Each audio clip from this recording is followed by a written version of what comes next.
Ready. Play. Okay. Women's singles final coming up between Madison Keys and Aryna Sabalenka. I know that you were pretty optimistic about Keys' chances at this tournament. You didn't quite have her getting as far as the final, but you did have her in the semi-final, which I think very few people would have had.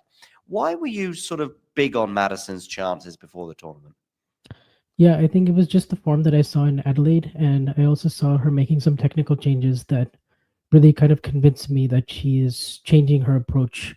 Like for a while, she was getting to semifinals of majors. She was putting a good career, but obviously, I think we saw the agony of that defeat that she had in 2023 U.S. Open semifinals against Aryna. That kind of derailed her for a while, but she comes into this new year with a new racket setup. She switched from Wilson to Yonex.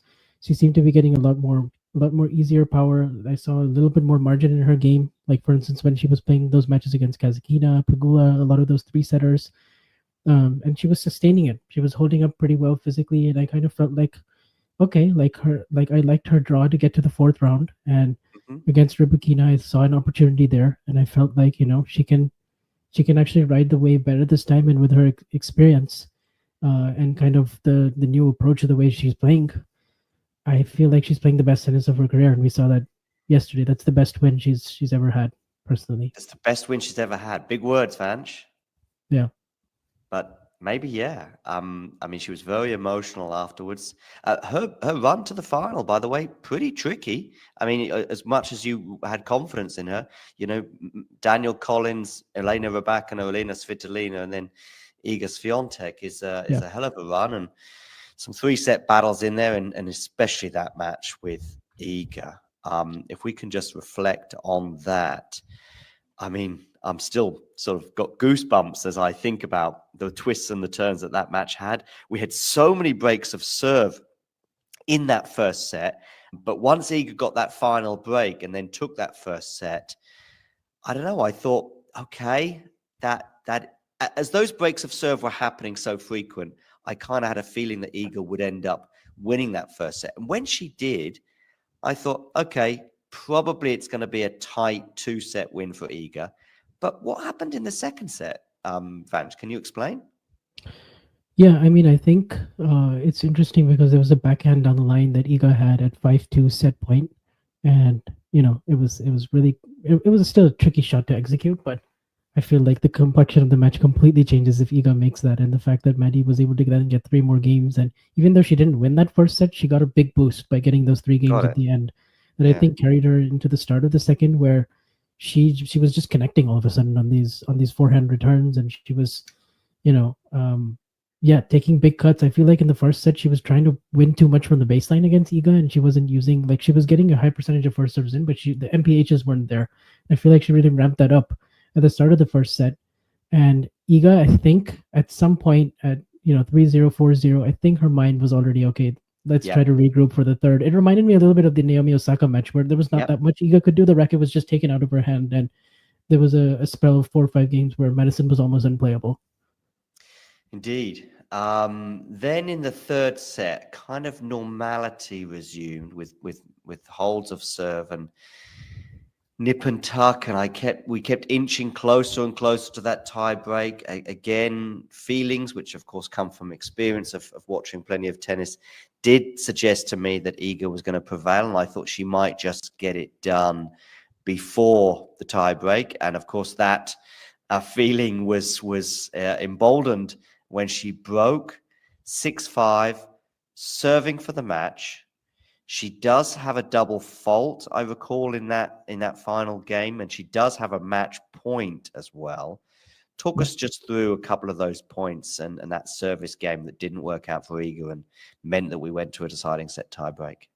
Yeah, I mean, there was so many momentum shifts. Obviously, Keys had an early break point in the earlier part of the set. I think the fourth game to go up 3-1, but Iga holds there.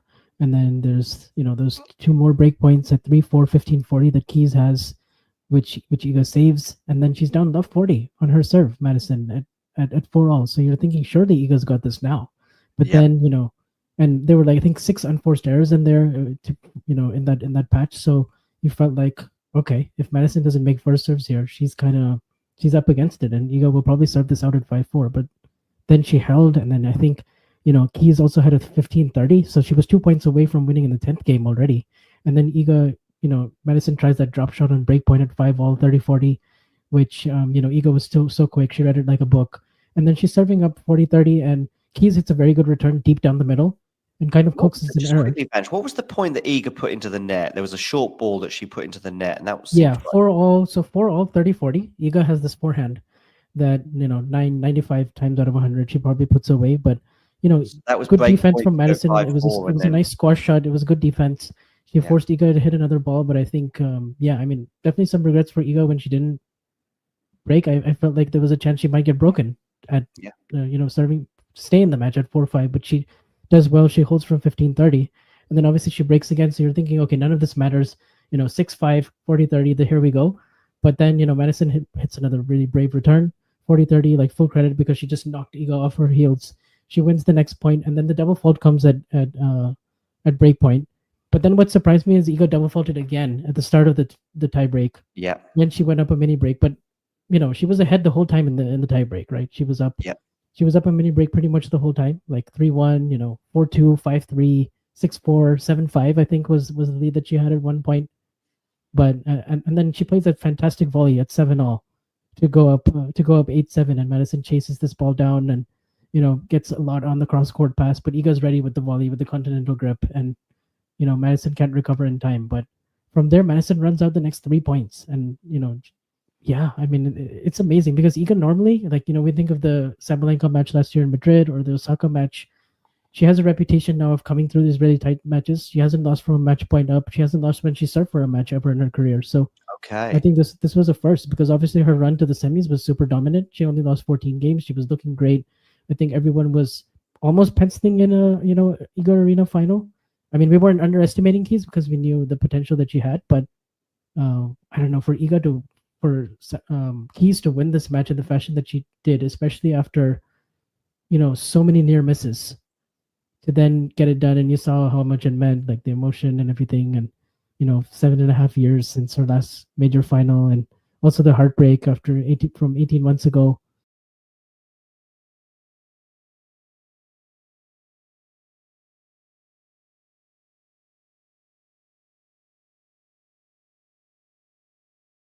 So this will go down as one of the I think the biggest win when I look back. If she doesn't get a major, I think it's I will now remember this match. Yeah, right. For Keys.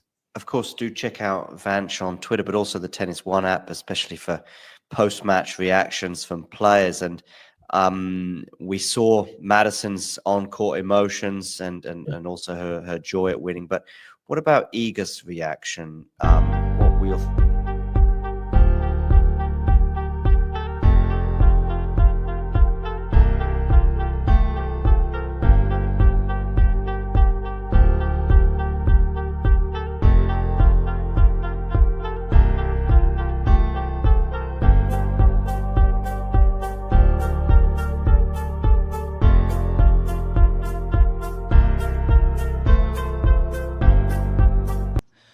My name is Clara Towson, and I'm a friend of the show.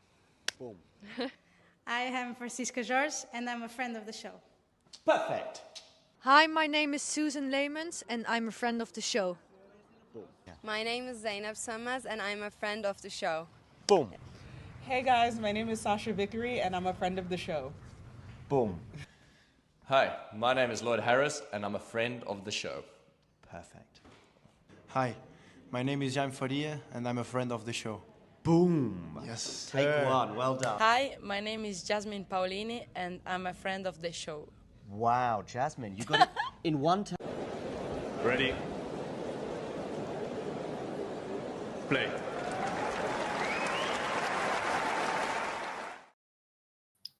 So if you win an Australian Open, this is the one you're gonna. Yeah, look back I'm at. thinking of Rafa as well with trying to. As always, struggling to get a word in over John Silk. Hello, welcome to Talking Tennis, and it is the Australian Open final. I'm afraid you got me today. Wouldn't be talking tennis without Nick doing a women's Grand Slam final that Didn't feature Iga for Swiatek. That generally seems to be the rule here. Probably for the best. Is it for the best that Iga's not in this final? We will see how this plays out.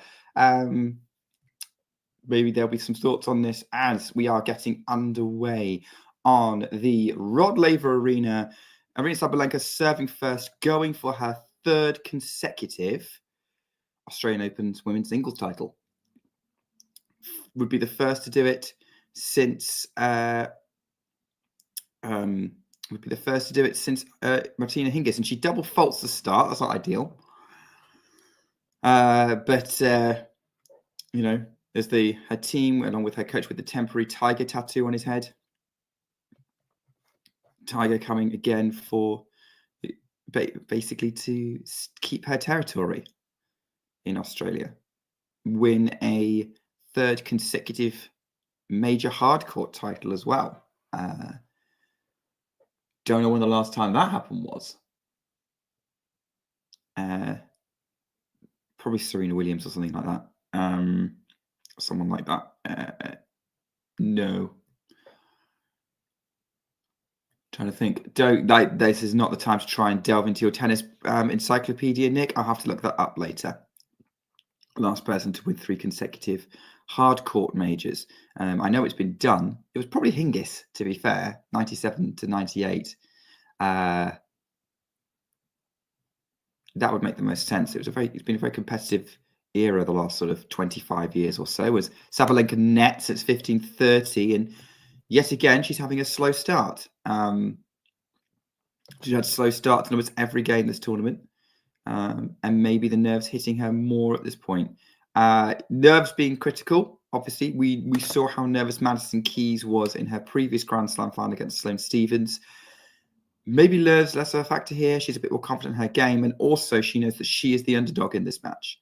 The pressure is less on her to an extent as she takes her forehand long, and it's 30-all. So we're expecting on a big hitting today. But both players have a lot of variety as well. They're both great at defense. They do have other things they can unlock, and Keys showed that against Swiatek on Thursday. Sabalenka's been showing that over the last year or so. That is why she is the world #1 right now. 30-all point. Sabalenka's first service off the top of that and long. So, yeah, it's just a little bit sort of edgy this first game. Looks like there's a bit of wind going. You can see Sabalenka's yellow dress sort of blowing in the breeze. That might have an impact, especially if you're trying to serve out wide, and that wind I think has pushed it a little bit long. It's another double fault, and it's 30-40. Keys has got a chance to be the only to get the first break in this match. Oh, thanks, Jake. Good to know that Hingis was the last woman to do it. I'm glad I've got you to look these things up. So yeah, we're trying to guess to it based on like how well off the top of my head who's won Grand Slam finals. So we've got a break point here. Backhand up the line from Keys is long. No, it's still going. Now Keys is on the attack, and she's got Aryna pinned back. There's the Keys power that's got ahead to this final. She breaks right now. It's love. It's the one love Keys, and they're going to change sides, and Keys will serve to consolidate this early break straight off the bat.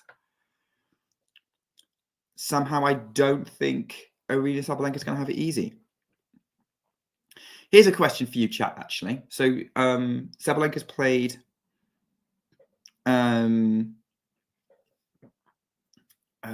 played 2 Australian Open finals before this.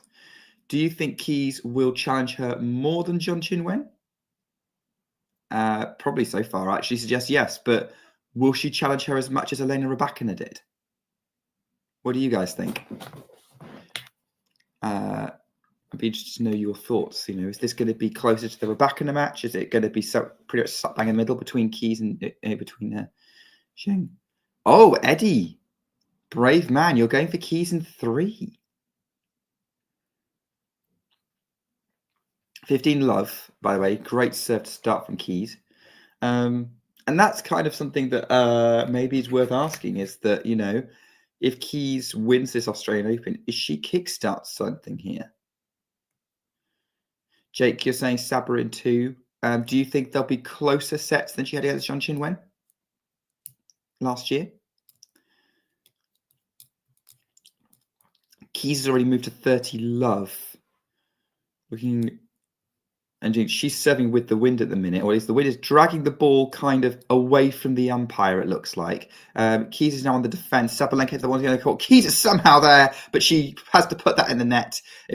She wasn't quite there enough, and it's 30-15. Sabalenka gets a point against Keys' serve. She's going to need to keep doing that now if she wants to win this set.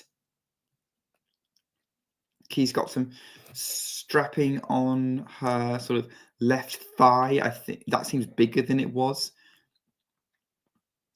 First serve is good, but it's a little bit tentative, and the turn Sabalenka is just too good, just too heavy. It's now 30-all. Keys has gone from winning 4 consecutive points to losing 2 consecutive points. Can she break right back? Sabalenka breaks back more often than the top 100 average, according to the graphic that's just on the screen. Backhand from Keys up inside in, and then follows up with a smash. Oh, it was a risky one, but she made it. The angle was very cute. It's 40-30. Yeah, the other thing for me, like just going back to the strapping on Keys' leg, is like, yeah, how much does it have in the tank, which is what Jake is asking in the chat. Yeah, a lot of whether Keys is going to win this is going to depend on how much she has in the tank. As she gets another terrible serve and holds 2 love, Sabalenka does not get that break right back. I think for Keys, meant both physically and tennis-wise, which is in the semi-finals, yeah, it's going to be a big ask, especially since she's basically played,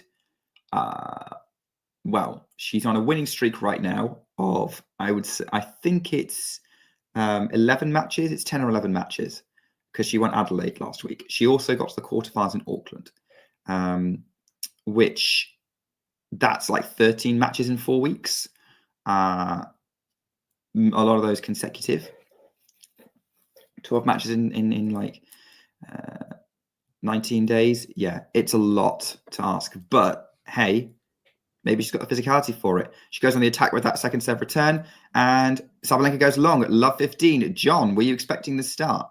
No, but I'm a bit annoyed at Eddie going for this Keys in 3 prediction after she broke serve. Yeah. I mean, obviously that's still, a long way away, but it is just 10% more likely that Keys wins this match than it probably was 10 minutes ago. I am surprised by the start. I thought Sabalenka looked nervous. I mean, listen, these are just appearances and mostly deceptive, but I thought Sabalenka looked a bit anxious before the match. And yet, of course, she's the one who's been here, seen it and done it. I know I know Madison Keys has been in a Grand Slam final against Sloane Stephens before, but that was a long time ago. And so this is, and of course, she's never been in an Australian Open final before. So it is kind of new territory for Madison. Whereas, as you said before, Sabalenka is going for 3 hard court slams in a row. This is her 5th hard court slam final in a row. The only one that she lost was that one against Coco. So, I mean, she's the seasoned one, if you like. Oh, great inside-out winner from Keys on the forehand, 15-30. And Keys is really bringing it today. I was going to say, I think the one thing I would say is I can't think of a Grand Slam final where Sabalenka didn't have a nervy start. Right. Well, she even had a sort of, as you said, I think a slow start against Badosa the other day. She's had a couple of slow starts in this tournament. You would think that she can't afford such a slow start today, but yeah, because I'm sure she was nervous to start against, because her first Grand Slam final was against Rebecca, which she won in 2023. She was nervous for that. I'm sure. I think I remember it being a bit messy against Coco to start with before she won that first set, and then last year's Australian Open and US Open, again, I think there were some nerves. So it's not unheard of for her. As Sabalenka celebrates the fact that Keys has just gone long on the attack to make it 30-all. A bit fortunate it's now 30-all and not 15-40. Yes, because she was a little bit down in that rally. Yeah, long way to go. But yeah, you're right. That Rebecca in a final. Yeah, but that was kind of still kind of new that was Sabalenka's first Grand Slam final, if I'm right. And there was a lot of pressure on her because she was sort of the bridesmaid of tennis. Right now, vying for that role is Madison Keys, along with probably Ons Jabeur and maybe Mukova, maybe Pegula, but I would put her fourth on that list, bearing in mind she's only just recently broken the semi-final threshold. Paolini, yeah, she is suddenly because of 2 finals, huge ace. No, it's not counted. Sabalenka's annoyed it's not disallowed. counted. VAR's ruled it out. Yeah, Paoli. Sorry, I had to react because it was like a monstrous ace. But yeah, go on with your point about that. Yeah, no, I mean that's pretty much the end of it. But yeah, I just heard somebody the other day mention Pegula, and I just thought, well, yeah, I get it, but I think she's probably behind, even as I see Keys net that return and Sabalenka's on the board. Yeah, Paolini's in there, and yeah, because now if she's in another sort of quarterfinal, semi-final, or final, you'll be thinking, oh, is this going to be Paolini's time? Just like we do now with Madison every time she's going deep. I still wonder, of course, we've got the next hour or two, which may be definitive for Keys' career. That's the thing. Today will not be career defining for Sabalenka, but it just might be for Madison Keys. I mean, yeah, I know what you mean. I think it would be career defining for Sabalenka in terms of legacy, but that's not what she cares about right now. That'll be what she cares about when her career is done. Whereas it's career defining from this moment for Madison Keys. But yeah, I guess it's kind of what I was saying earlier is like, I think Sabalenka always has nervy starts in Grand Slam finals. I'm pretty sure she had a nervy start against Zhang Qinwen last year. But Keys is the underdog. And Keys is like, I have to come out swinging. I have to come out against the world number 1. I can't afford to be nervous. I've got to dial in and go. And I'm wondering whether quite often that's what happens. I think you see nerves in a Grand Slam final where it's like making more of a thing where it's more of a 50-50 in terms of expectation. As that's a beautiful inside out backhand winner from Keys for 15 love. John, what do you think about this question from Jake? If Keys loses this, is this the last chance soon, or are there more opportunities down the road? Kind of going back to that bridesmaid chat we were having. I don't know is the answer, but if I had to lean one way or the other, I would just I wouldn't be telling her this if I was her coach, because that would be putting too much pressure on her. But I would be thinking this might be the last chance. I would probably be just going towards that. Like if you said to me, is she going to be making Roland Garros final? Probably not. And if she does, there might well be a Polish player on the other side of the net who she describes as playing against on clay, as it sucks. So yeah. Then there's Wimbledon where, yeah, she's in the mix, and there's probably 1 or 2 less challengers there. But I think last year was a big chance for her, and very unfortunate with the way she got injured against Paolini, because I think she was a breakup and maybe been close to a double breakup. She was like 2 breaks up. Yeah, right. And just couldn't move, you know. So yeah, then there's the US Open, but yeah, she'll have chances. But will she be in another Grand Slam final again? Don't know. The other problem that she has is, and I think I mentioned this to Jake yesterday, was that the other problem she has is, of course, in the form of Coco Gauff, Aryna Sabalenka, Iga Swiatek, and to some extent, Elena Rybakina. That those people, probably less of Rybakina, because I think she can beat Rybakina. She proved earlier this week. But those other 3 are going to be very difficult to beat, and she's got one of them obviously in front of her today. Yeah, that's a nervy forehand. Yeah, you've just seen the ones going on the tram lines, 40-30, because that was to close out the game. Yeah, I think Keys. I think Keys will give us opportunities. She's been in the semi-finals of every Grand Slam. Great unreturnable serve to close that game out, 3-1. I think was important, that serve, or that point even. Maybe Sabalenka will be disappointed with her return. Keys is definitely bringing it to Sabalenka. She's not going away. She's making this a contest. I think she might be like in one of those will spring a surprise if will kind of spring into action and take advantage if someone doesn't perform. Most likely at Wimbledon, because that seems to be the place where those 4 players you mentioned, have patchy records. Rebecca's Yeah, won it. Swiatek and Sabalenka Coco, should have yeah. won it by now. But Rebecca should be dominating it, and she's not. Yeah. So, great return from Keys, and Sabalenka's just cleared the net there. Keys has to net there because that redirection from Aryna we're giving her too much space to run into. So 15-love Aryna. I don't. It's just fantastic redirection from a Sabalenka there. On the +1, I think Keys will be one of the ones to take advantage. That being said, the quality of tennis she's playing, if she keeps it up, I could see her having a really, really good year and putting herself in the mix with these players. I think it's clear that, like, from the beginning of this match, from the match yesterday, that she's capable of doing that. Whatever to do with the racket head, with her own head, it seems to be a lot better than it was, and able to play really, really strong quality tennis, although she's been moved around here a bit by Sabalenka for 30-15. I could see her having a really, like, a 1 or 2 years of competing with them, because she's 28 now. She's not quite 30 yet, so she has a little bit more time compared to someone like Jabeur or Pegula. She's probably more of a Mukova in that respect. Great serve from Sabalenka, +1 cross courts. Keys. Oh, what a pass! That is an insane pass from Madison Keys. On the run. How big would a double break be for her? I mean, that would be, obviously we're a little bit away from that yet, but 30 all. I would like to apologize to any headphone users if that went bad, but I got very excited. 30 all, big point here, and this is going to be a second serve for Aryna Sabalenka. As John says, double break could be very, very critical. I went all quarantine mutet. I refused to come on the stream before I had a coffee. Double fault! It's a double fault from Sabalenka. 30-40. Oh, yeah. That was a little bit like that one from Rafa in the Wimbledon final on, I think it was on match point. What, the 2008 one?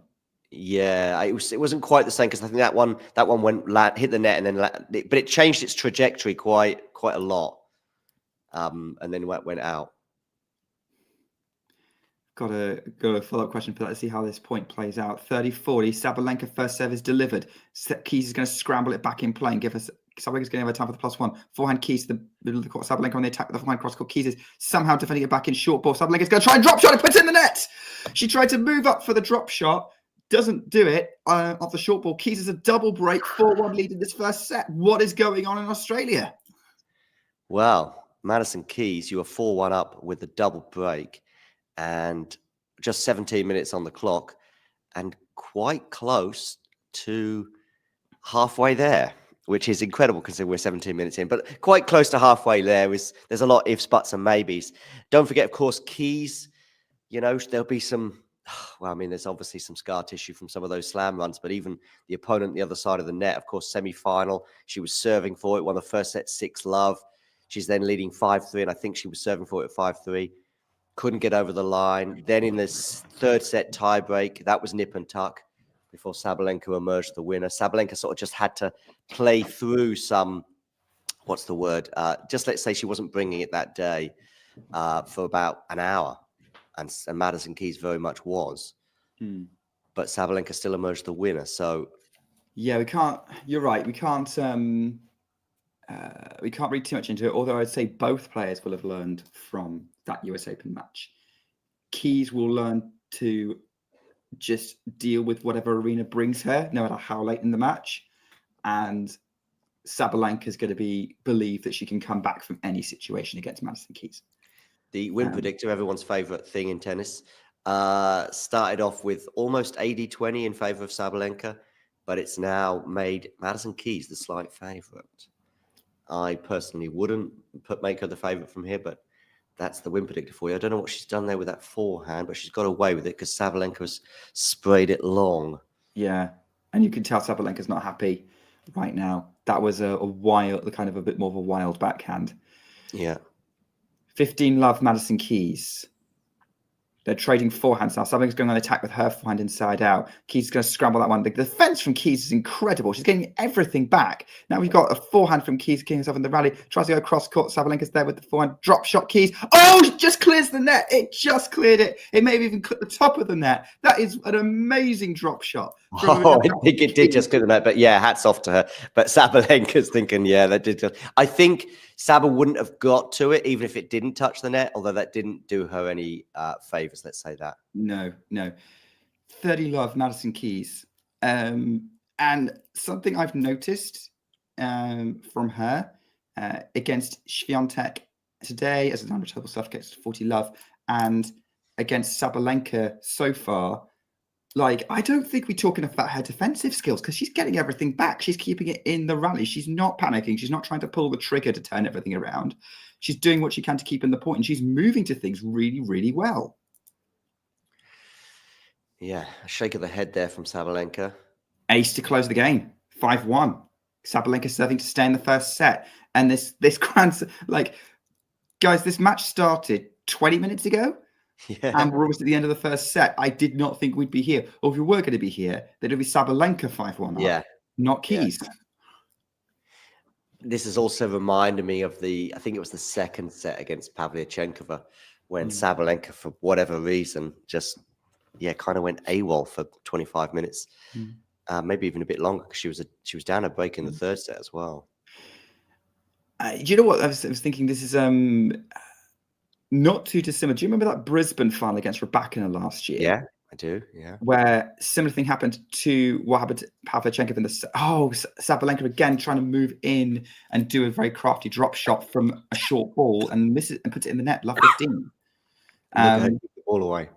But Rybakina in that match did over 2 sets what Pavlyuchenkova couldn't do for more than a set, which is red line and use her power to keep Aryna pushed back. Oh, there he is. We were wondering where you've been. He comes and goes. I can only imagine that he predicted a Madison Keys win, and that's why he appears. Sabalenka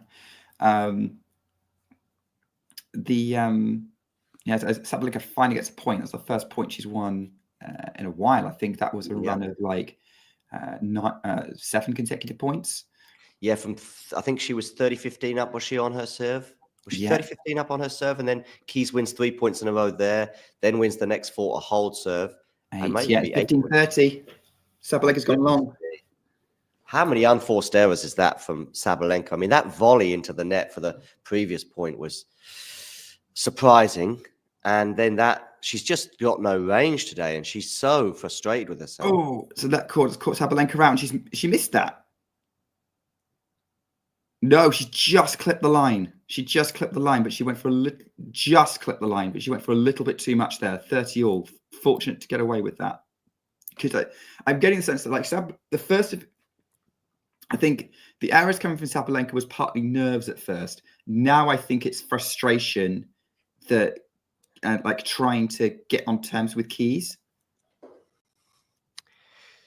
Yeah, I just think that. I just think that she's just having a very bad day at the office. But there's time to turn this around. Oh, great backhand passing shot from Keys. That Sabalenka was defending at net, trying to get it past, and she was hitting at Keys. Keys lines up that backhand cross-court passing shot for a winner. It's 30-40. Set point.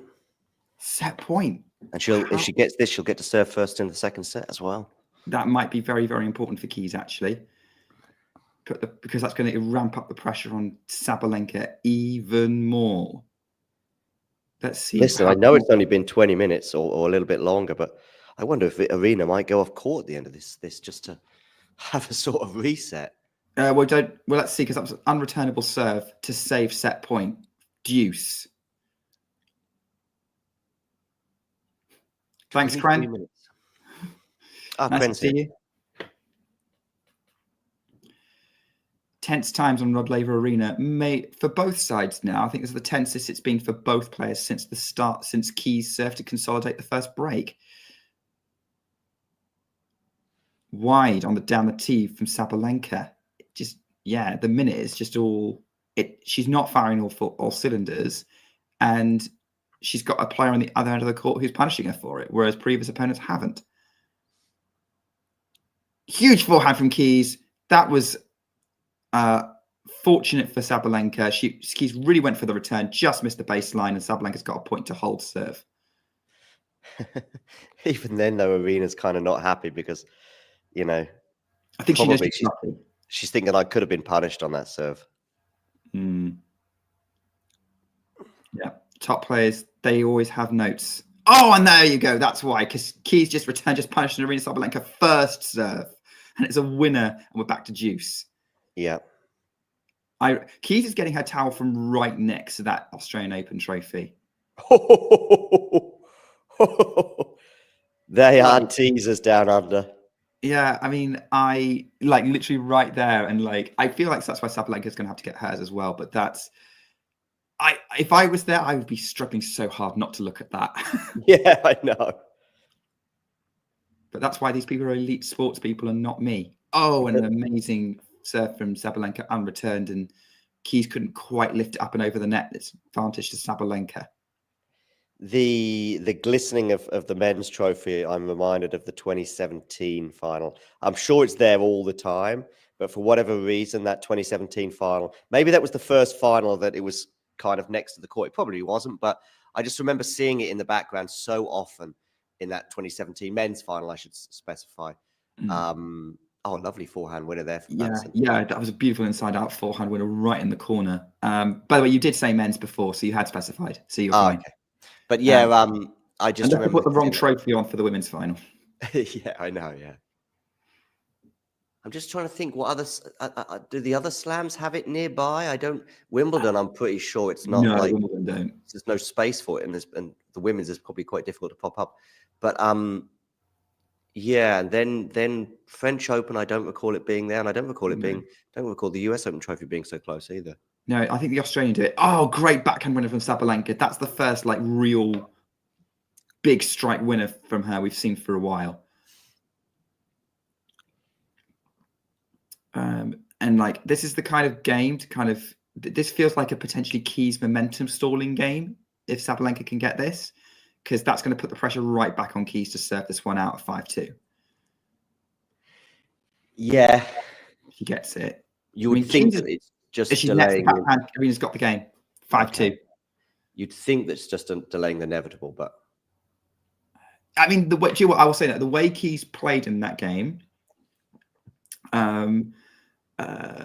she does still seem dialed in. She's not letting that missed opportunity pass her. I mean, obviously she can't be too annoyed with it because Aryna kind of saved that set point. But like a couple of the winners that she's crunched, I think, you know, she's dialed in. I mean, I was impressed by the way she was dialed in against Swiatek. Like the thing that really surprised me for a post-match interview was when she said, "Did you have a match point?" And like she couldn't remember. Yeah, like she was that dialed into the match and that focused that all the details kind of passed her by, and she was just focusing on every point as it came, which is the mentality that a top player should have. Yeah.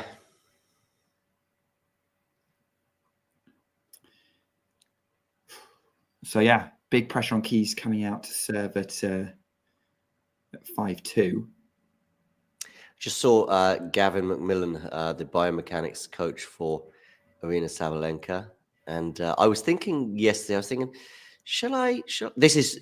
I'm just thinking. I'm assuming that Sabalenka's winning the title, and I was thinking, shall I reach out to him and see if we can meet up in the next online meetup in the next week or two? You know, for a sort of Sabalenka's next step.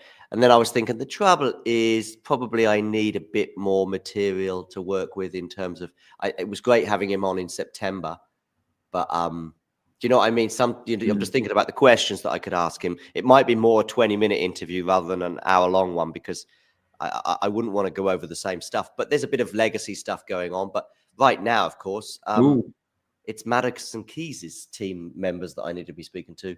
Shanked forehand, 15 love, Madison Keys. Yeah, we need to ask Bjorn Fratangelo what kind of magic he's working with Madison Keys right now. Is that her husband?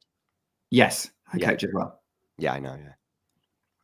Good knowledge there to know his names and pronounce it pretty well. It sounds.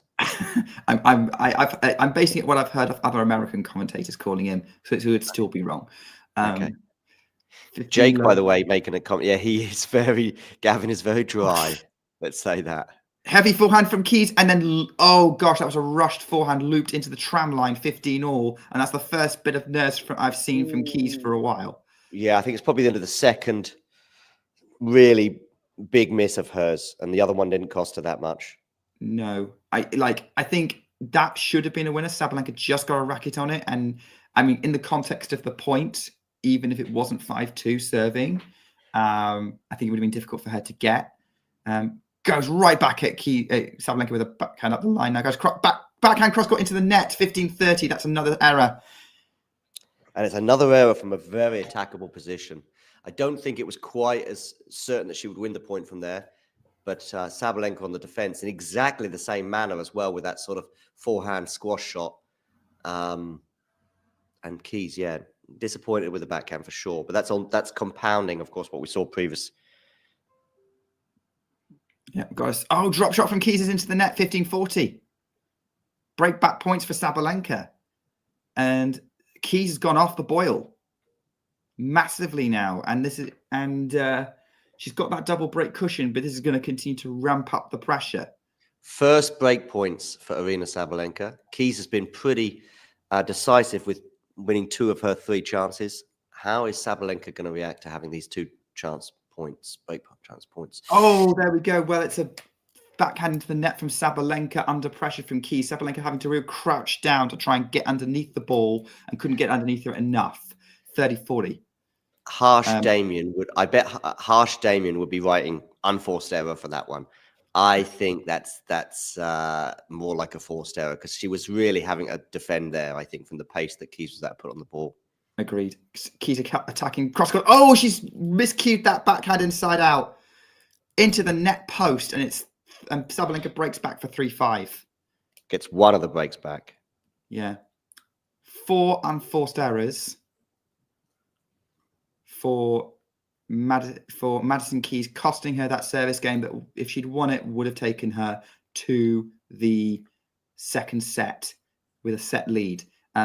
Her coach Bjorn is counselling her. She was traveling off right next to him. He's telling her to kind of, I can't tell what he's saying, but something along the lines of keep calm. Now they get into a backhand to backhand running. Sabalenka's gone wide. Love 15. Keys is now 3 points away again. Nerline, by the way, I have seen your question.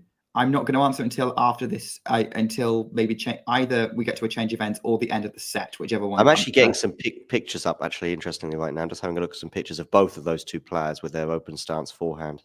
Yeah, because I think we'll talk about it at the end of this set, or the next change of ends, I should say. Yeah, because it's right now we need to focus on what's going on. Got a forehand to find right, and Sabalenka's net the forehand, and she's frustrated again. She's going, why am I missing? Why am I missing so much? I'm assuming there might be some other words mixed in there, and I don't speak Belarusian. No. And I can't lip read either. The hat's coming off. It's quite warm in here, actually. Ooh. Got the heating on too high, John. Maybe, but it's also a pretty mild day. Yesterday was super mild as well. Huge first unreturnable serve from Sabalenka. Keys miscues the inside out backhand. Forced error, 15-30. Yes, I mean, Jake, if she loses this set and goes on to lose the match in particular, if she loses the match, well, we'll have to see how it pans out. But anyway, that's a long way down the road, and she's still just 2 points away from winning this first set. Great return from Keys. Better +1 from Sabalenka. Keys can't run it down, 30 all. That must have been very close to the line. Yeah, very, very close. They're really playing with the margins now. And this is the thing, this is the difference between wild and redlining. This is between wild and top level is whether it just goes in or it just goes out. And which happens more often. Second serve at 30 all, 5-3. Pressure on Sabalenka. Double faults again. Wild second serve. Well in the tram line. 30-40. It's another set point for Madison Keys. Keys had set point on the previous Sabalenka service game at 5-1. Sabalenka saved it with an ace. Keys did not get to set point in her service game at 5-2. Now she has another set point on the Sabalenka serve at 5-3. Sabalenka. Different side of the court this time to last time. Backhand from Keys right. Sabalenka inside out forehand. Backhand up the line from Keys. It's too good. It's a winner. And Madison Keys leads by a set in this Australian Open final. That's the first set she's ever won in a Grand Slam final. It's 35 minutes on the clock. It wasn't a domination. But boy, oh boy, Madison Keys has come to play today, people. Stick around. We might be in for a real story here. So, Keys does get over the line. I see a little bit about what Damien's talking about. Sorry, Damien. Nurlan is talking about. This is a picture. You're gonna like think he's as good as Damien now. Yeah, I know. It's just this particular stills that I've got here. You can just see that Aryna looks a bit more natural, and it looks a bit cleaner and a bit less likely to be error prone. That's, by the way, we're also talking about a player who has just won the first set of a Grand Slam final and is within touching distance of her first ever Grand Slam title. But do you see what I mean? The proximity to the ball there just seems to be an unusual angle. So maybe she's got a unique stance, but she's not the first tennis player to prove to be extremely successful, to have a slightly different perspective on how to strike a tennis ball. By the way, Sabalenka is doing just as I suspected she might. She's going off court to have a sort of a reset, even if it is just 35 minutes in. Yeah, absolutely. I'm looking at this and like, I'll let you answer that question on the stances because I don't understand it. Don't worry. I listen. I'm not going to give you as much detail as someone like Vance in particular would. Damien to a lesser extent, but I hope that's addressed it. I'm just having a look at a couple of pictures there. I think that's probably what Nurlan is getting at. But I think also knowing Nurlan, he's probably also sort of just trying to catch us out a little bit. Here's Matthew, by the way. Sabalenka only hitting 43% first serve. Keys got tight serving for it, but Sabalenka didn't exploit it. Yeah, I would say that's a pretty fair. That's 2 sentences to analyze the first set pretty well. I would add some unforced errors from there. What? Madison's laughing. What's she laughing about? She's probably just having a nice chat about sort of how maybe she's with her husband. Maybe she's trying to keep calm. She's very relaxed, which is great. I mean, obviously she's got to deal with this break, which isn't helping her. Although I found it interesting that she was the one who took a break between the second and third sets in the Swiatek match. Oh yeah, that was interesting, considering she was the one who just won that second set very comfortably. Yeah, really interesting. So maybe she's not bothered by it, but yeah. How many are you allowed? I think you're allowed to take. Are you allowed to take one? I think so, maybe two. Okay. Like I think it depends on what it is, but like I think it is one. I would guess maybe if your opponent took a break, they'd probably let you take a break. Yeah. That kind of thing. If she's going, I'm going. She did just speak to the umpire there. I think, like saying, when's she coming back? Oh, that's nice. Something I'm going to try and see if I can look up, because I'm interested to see if we can, if the answer. Who was the last player, women's player, to beat the number 1 and the number 2 seed to win a Grand Slam? Ooh. I mean, it is a hell of her run, by the way. Also, throw in Daniel Collins and Svitolina and Aryna Rybakina. Yeah. I mean, I agree that things have changed. A year ago, I was big on Rybakina and less so on Coco. The last 12 months, particularly the last 6 months, I should say, actually, I would now, put Coco closer to Iga and Aryna than Aryna. But nevertheless, we know Aryna Rybakina's pedigree, and to beat Rybakina, to beat Iga, and now potentially Aryna Sabalenka. My goodness me, what a slam run! Plus quite a few 3-setters in there, facing a match point. Who was the last person to save a match point and go on to win the Grand Slam? Oh, win a Grand Slam title. Sorry. Last one to win a match point and go on and win a Grand Slam title. Did I think what Osaka Wozniacki did in 2018. Did Osaka save one against Muguruza? Yes, she did in 21. 21. That's the Australian Open. Yeah, I can't think of any other. Krejcikova save one as well in. Yes, Sakkari. Yeah. So that was both in the same year. That was the first two Grand Slams of that. Was it 21 that Osaka won it, or 2020? 21. Yeah, it was 21. She won that saved that match point against Muguruza, and then then the following slam, Krejcikova saved match point against Sakkari. I don't think we've seen it since. I think no, because Swiatek never got to that point in any of her slams. Sabalenka hasn't either. Although, did she save match point against Keys in that US Open? No, she lost that US Open. Coco didn't. Elena Rybakina didn't. Vondrushova, Did Vondrushova? Not that I've. Vondrushova got up a couple of tight situations. I don't think she saved match point. I mean, she was down, I think, a double break with Pegula, wasn't she, in the quarterfinal? I think she was also down in an earlier match as well. We're back underway, by the way. It's 15 love Keys already. People in the live chat, you can let us know anyway if you've. Yeah, I'm not gonna. I'll probably just do some digging and look up when those things have happened because, match point to win a Grand Slam. I think you're right. It's Krejcikova beating Sakkari, and then going on to beat Pavlyuchenkova in that Roland Garros final. But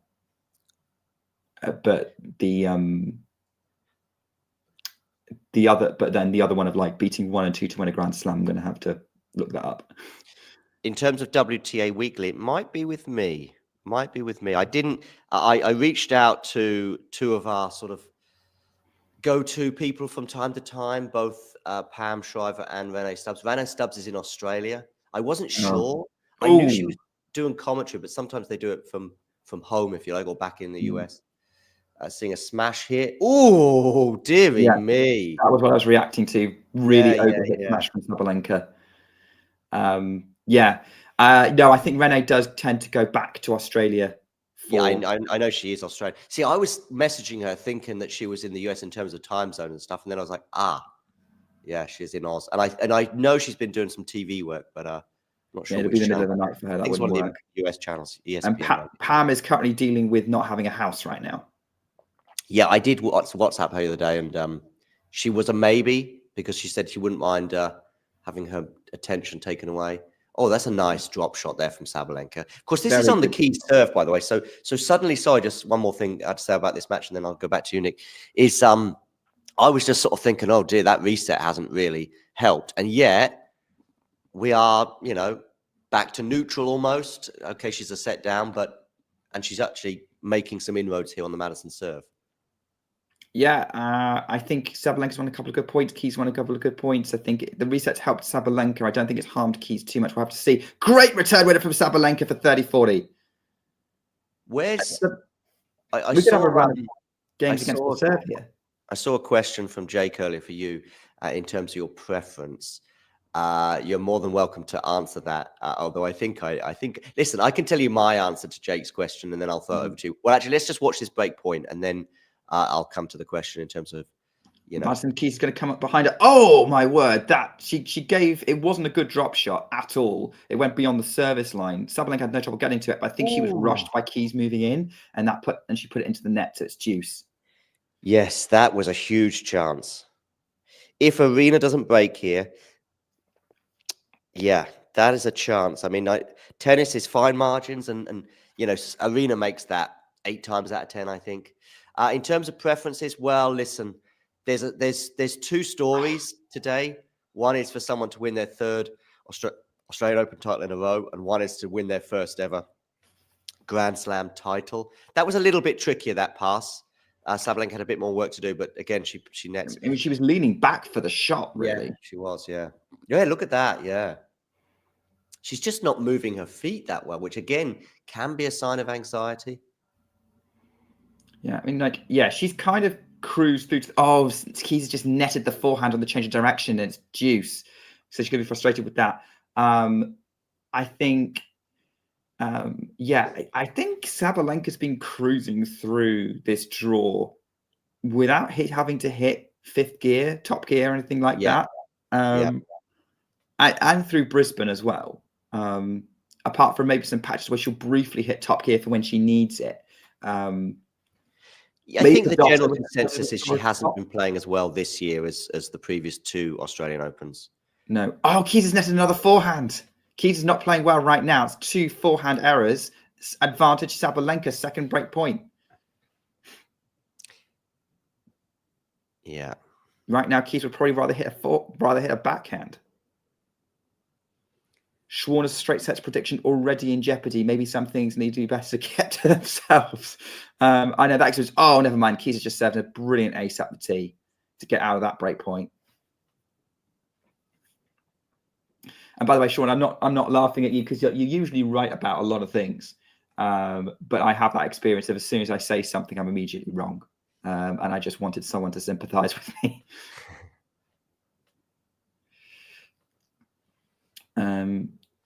5-minute game. This is a real battle right now. It's like, who would have thought this is now turning into a battle to hold serve between these two? Keys just clears the net with that backhand. Sabalenka's going to slice it back. There's that backhand up the line from Keys. And what did I tell you? She'd rather hit a backhand right now because that's a great backhand winner. Just clearing the net. But so flat and so fast, Sabalenka cannot run it down. It's a winner. And Keys has got game point again. Yeah, Keys has just wobbled a little bit, hasn't she? She did get that break, of course, to seize the set and win it 6-3, which meant, of course, she is serving first in this set. But she did get broken for the first time. She's got it.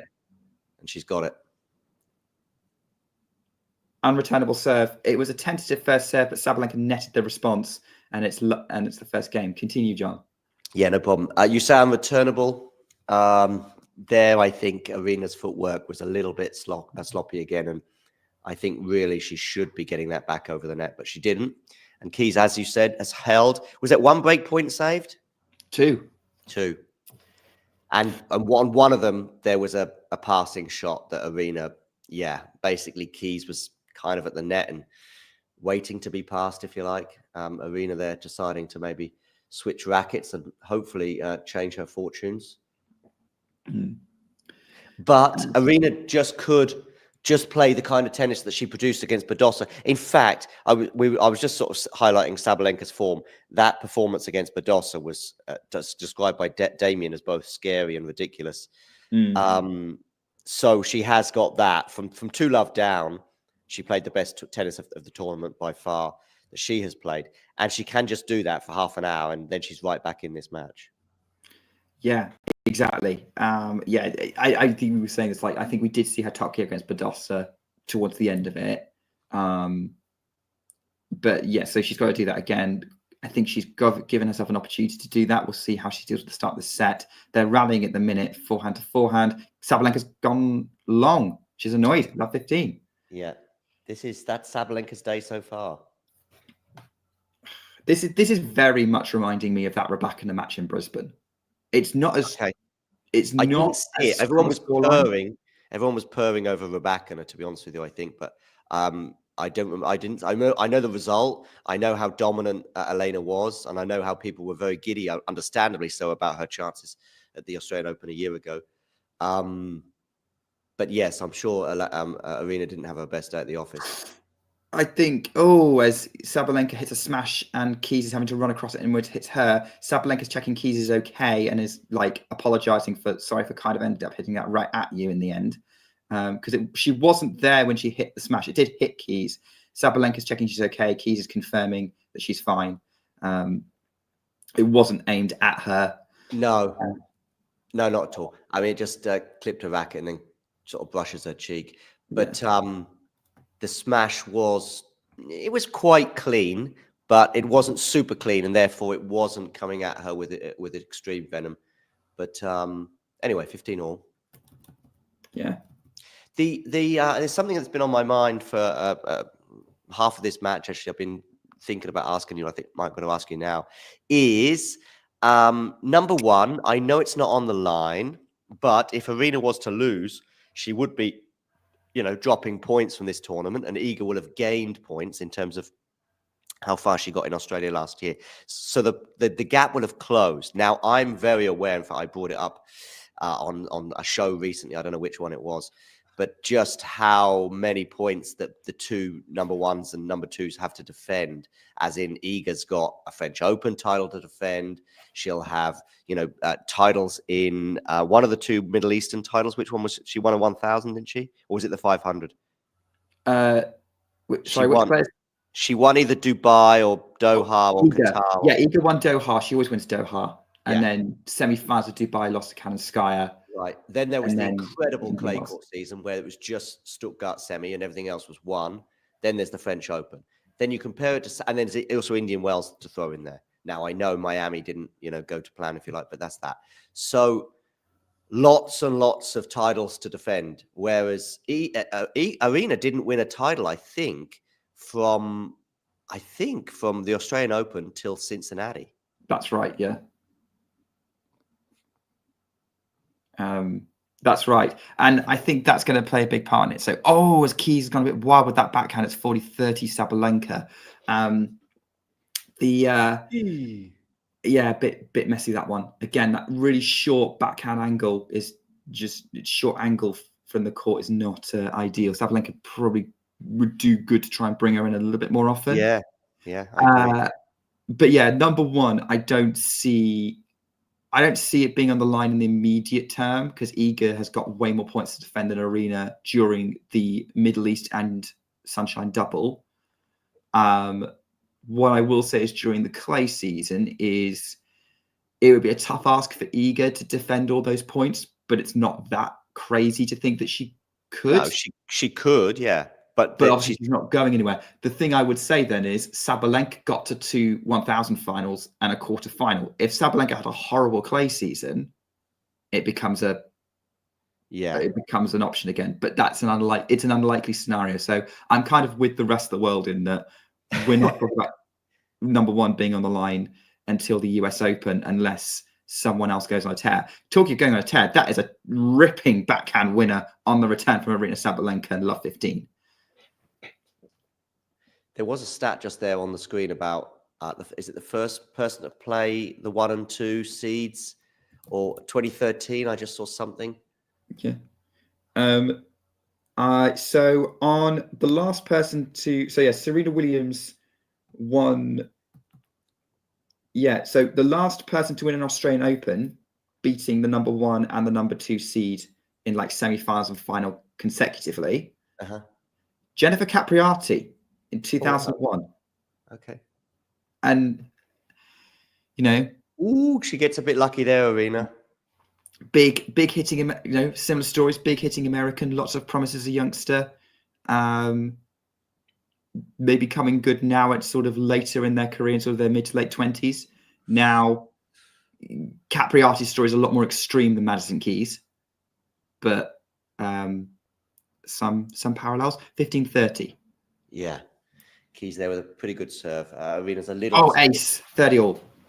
Yeah, 2 good serves here, getting Keys out of her spot above her. She's not completely out of it yet, but from Love 30...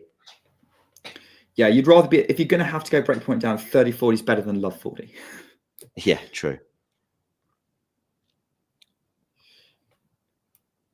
Huge serve again from Keys. Goes on the +1 backhand. Aryna still in the rally. Goes cross-court forehand to the forehand of Sabalenka at the line. Backhand cross-court from Keys. Slice from Sabalenka to the forehand of Keys inside out. Sabalenka's going cross-court on the backhand. Backhand Keys into the net. There's that 30-40. Yeah. Nolan, you never cease to amaze.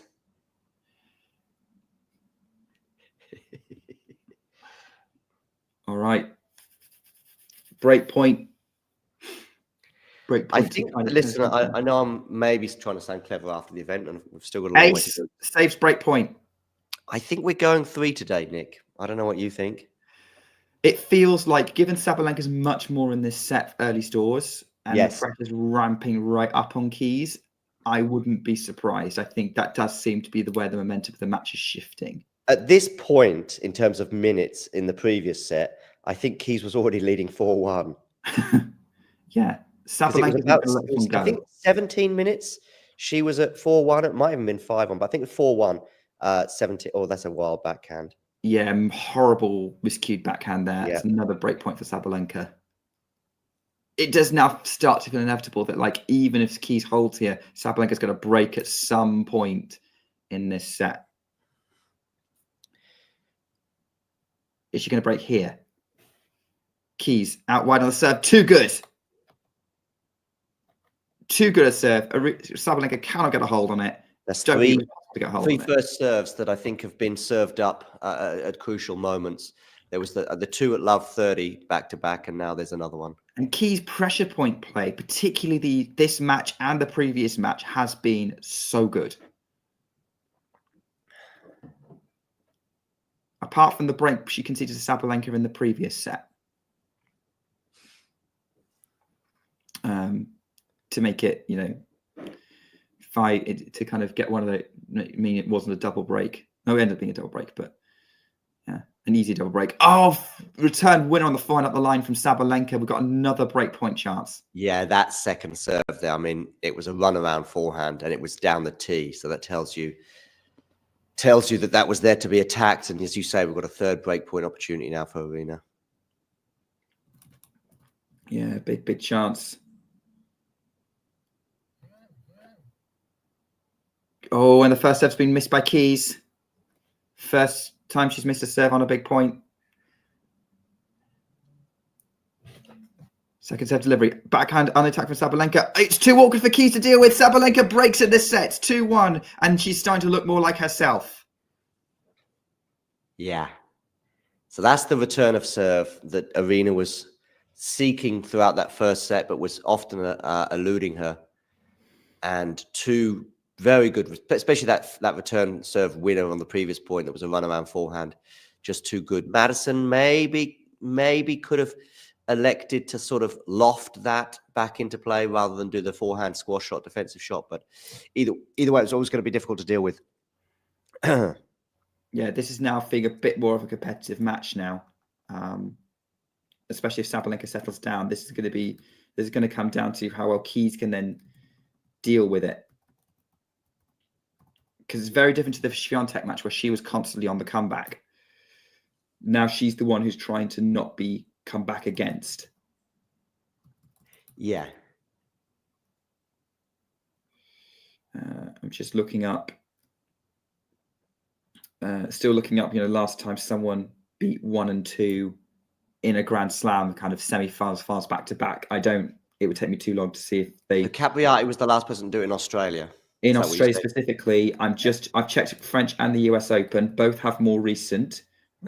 French and Wimbledon. I'm just checking the US Open. Okay. So we've got Sabalenka serve here at 2-1. She has got that break, but having served second is only a margin of one game at the moment. Okay. So last person to win against 1 and 2 semi-finals and final consecutively in a Grand Slam. Oh, as Sabalenka's gone wide trying to pass Keys there. I mean, it feels a little bit like cheating because she was the number 3 seed in this tournament. 2006 US Open, Maria Sharapova beat Amelie Mauresmo and then Justine Henin to win the title. Okay. Still, it's still 1 and 2, as you say, but I know what you mean. If you're the number 3 seed, you're sort of there or thereabouts. Whereas if you're number 19, as Madison Keys is, I don't know where Capriati was seeded, but she would have probably been quite near the top. 12th. So actually equivalent, similar to where Keys is now, and Keys 19. So Keys, of course, live ranking. She's back in the top 10. Yeah. If she won this match, she would go up to 7. And where is she now? 8? 8. Yeah. So it goes to show kind of the gaps that kind of are at the top of the very, very top of the game. And she's going to pass Sabalenka again. That passing shot is on form, love 30. Yeah, the key shot was the one, or the key point was the one before when she read basically what Aryna was going to do. I mean, I say read it. It was the obvious shot for Aryna to pull off. Aryna's kind of lamenting that one because that gave Madison the chance to very much get back in the point. Okay, Sabalenka will be a little disappointed. She maybe didn't do more with the volley, but it's not easy from there. And she's annoyed with herself because of the previous shot, because she needs to either put a lot more on that or go the opposite direction and deceive Madison. Anyway, love 30. Key now 15-30s. Key's backhand has just missed the baseline. She clipped it. She hit one that clipped the baseline. She then hit another one that just missed the baseline. And she's annoyed. Keys is annoyed that she missed that because that could have been love. She feels like that could have been love 40. She's had Sabalenka under pressure. And it's interesting. Keys is definitely a lot more focused when she's the one having to like get back in it, play from behind, be the underdog. Second serve from Sabalenka at 15:30 coming up. Backhand, Keys, overhit. 30-all. Went for way too much on that backhand cross-court return. Yeah.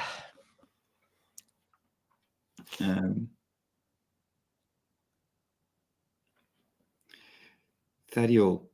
Sabalenka moving into position. Serves. Misses the first serve by quite some margin. Way long. It's almost halfway between the service line and the baseline.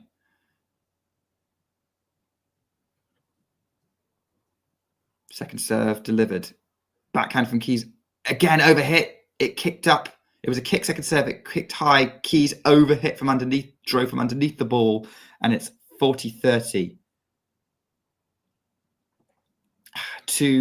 Jake's saying let off. It is 2 returns on second serve points that's given Sabalenka a game point rather than break for Madison Keys.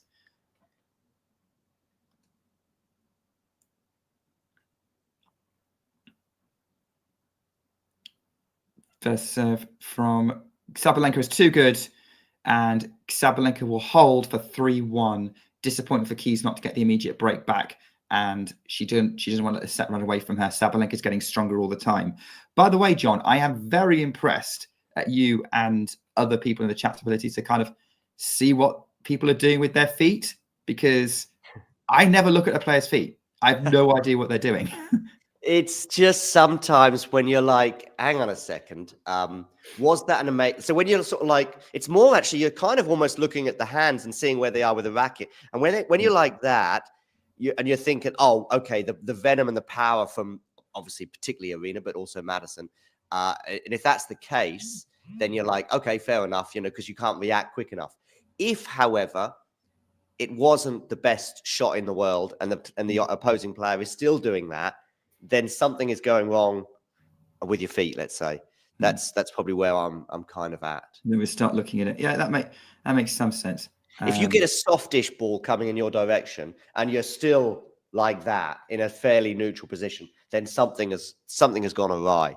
If you're getting, a ball being hit at you at 200 kilometers an hour, fine. It's a little more difficult to react. Yeah. But by the way, I'm also going to tell you now that I hit my nose with a tennis racket last week.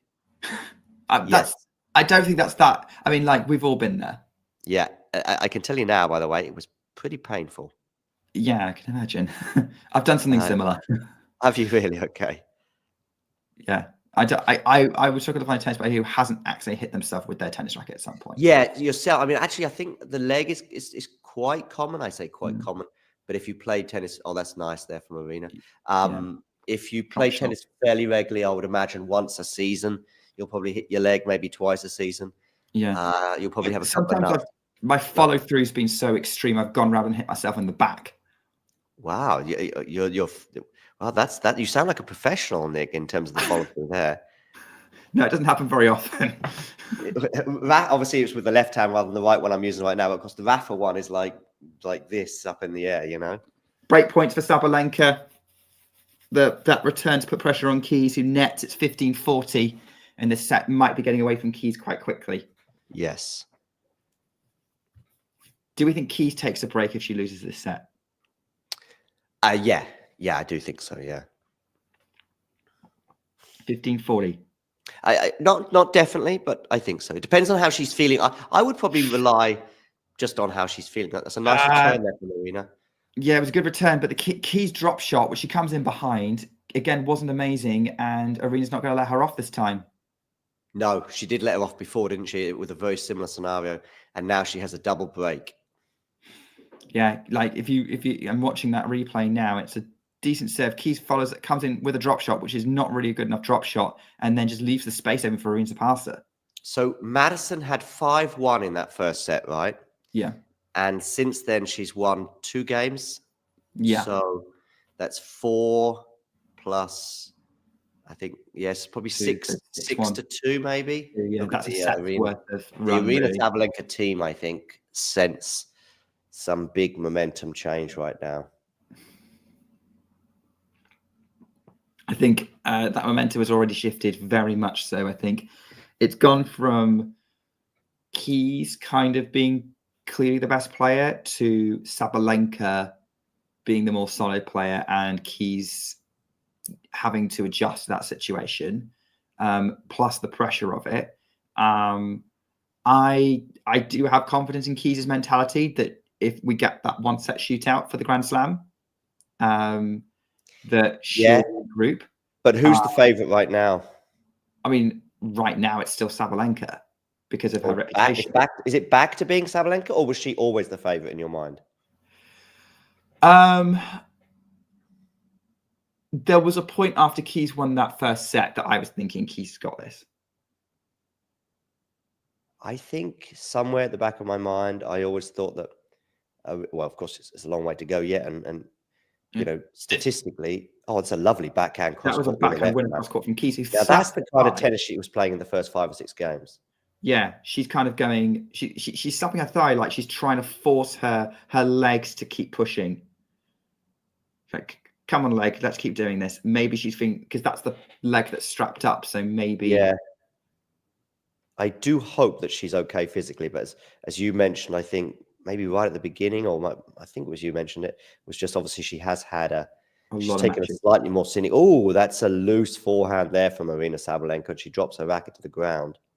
Love 30. Yeah, I don't think Sabalenka is fully happy with how she's playing still. No. She's had to fight through this. Although she's won, as I say, I think it's 6 of the last 8 games.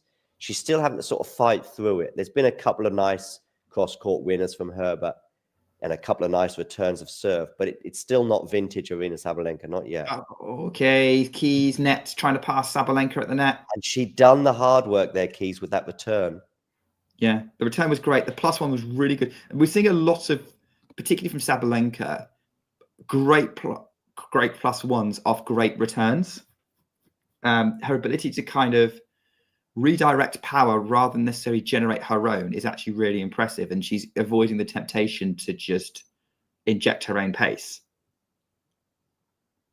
Great return again from Keys. It goes cross court on the backhand. Backhand Sabalenka just clears the net. Backhand from Keys. They're going trading now. Slice up the line from Sabalenka. Backhand Keys to the backhand of Sabalenka. Backhand Keys to the final Sabalenka up the line.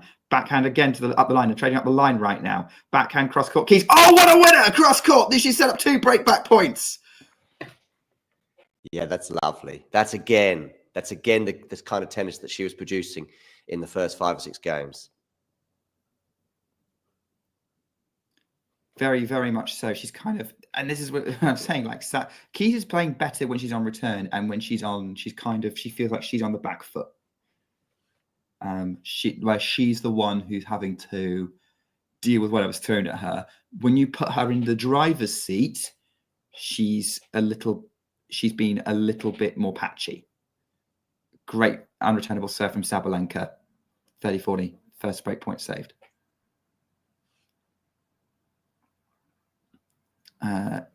Still one more.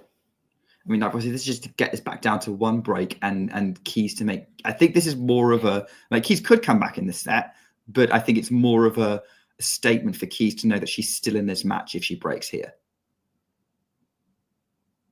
regardless of where the set goes. That's an ace from Sabalenka, though. Deuce. 2 good serves. This is what Keys was doing to save break points before.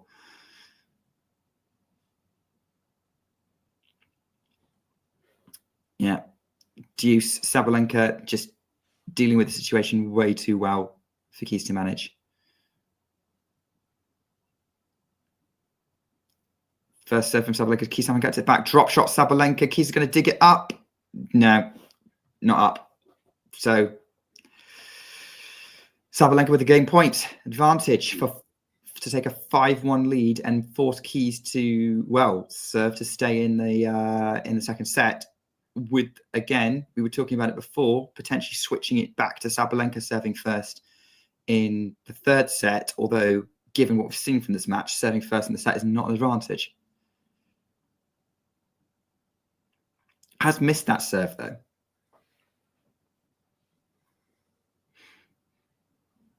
Has missed that first serve. Second serve incoming for game point 4-1. Backhand from Keys is really good on the return. Forehand cross court from Sabalenka on the redirect. Oh my word, what a running forehand winner from Keys. That's the magic that she's is nice. showing. Yeah, see, there she was in a position where it's kind of the only shot open to her, really. It's certainly the only attacking shot open to her. I mean, she, of course, can just go cross court and defend, and then she's just a lame duck. But in that position, when it's kind of all or nothing, it's fine. Do you know what I mean? There's no thinking necessary. There's no decision really to be made other than let's just go for this, and if it works, fantastic. And it did work. Deuce.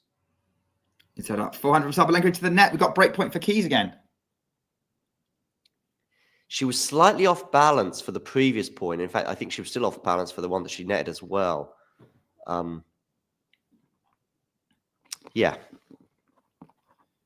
I just hope that both players, but Madison in particular, because of her lengthy semi-final, is feeling 100% physically. At least I don't want fatigue to be a factor in terms of the destination of this title. Oh, great cross-court drop shot from Sabalenka to save that break point. Oh, that's lovely. That was a lovely angle. Really great hands on that.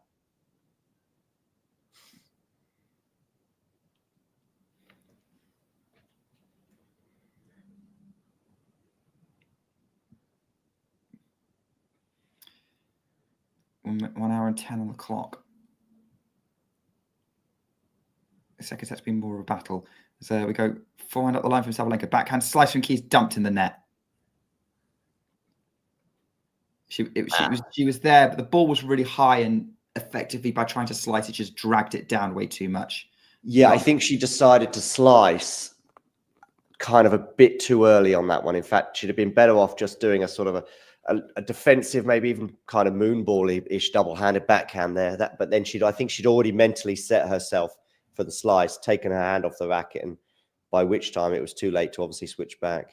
Dumped that backhand return in the net, 5-1, went for a bit too much on it. Yeah, I mean, have you ever seen Madison Keys hit a moonball? I don't think that's in her repertoire. No, but yeah, you can. There's certain players that probably never do, but there's still every now and again.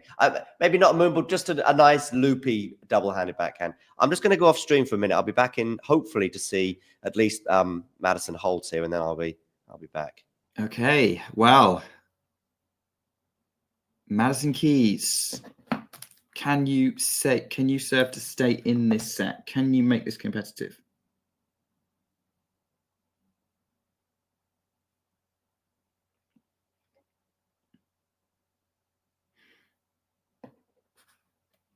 And so far, good unreturnable serve. 15 love. Yeah. Keys, I feel like is working her way back. I think Sabalenka's being a bit more resilient than she was in the first set, making it really, really tricky. And she's saving break points more than Keys is wasting them. But yeah, at the minute, Sabalenka is providing stubborn resistance to whatever Keys is throwing at her right now. Whereas before, Keys was playing very well. Sabalenka wasn't offering a lot of resistance. Now Keys has got to deal with Sabalenka a bit more herself as they're into a long rally now. Cross court backhand wide from Keys off a Sabalenka slice, 15 all. I think for this third set, what I would like to see is what happens when both of them are now used to the level of the other. And they're both, and see them both being stubborn and both playing well. Because I think if that happens, that third set could set it up for a special conclusion to this first Grand Slam of the year.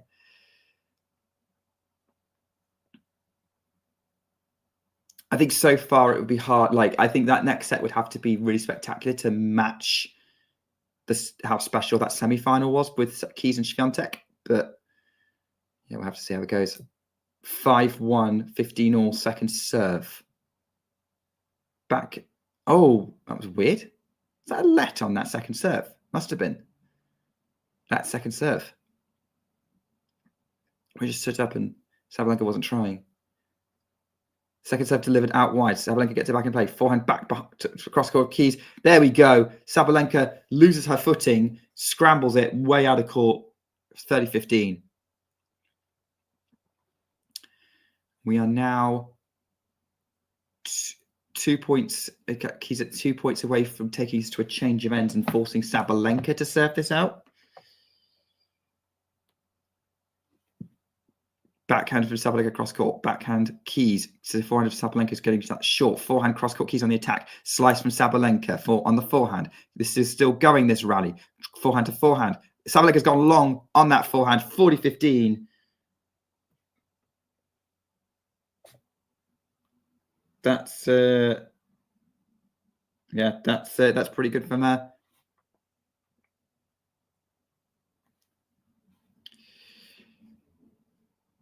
We have Madison Keys getting ready to serve.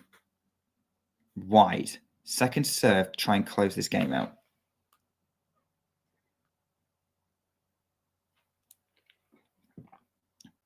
Second serve delivery. Backhand from Keys. Sabalenka to the net. Keys holds.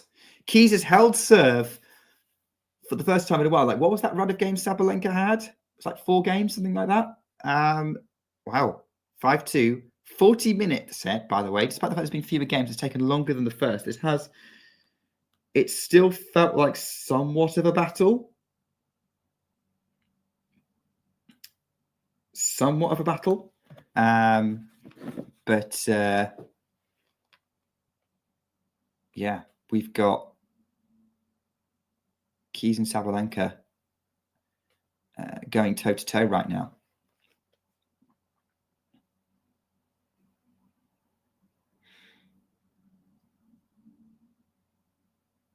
Oof.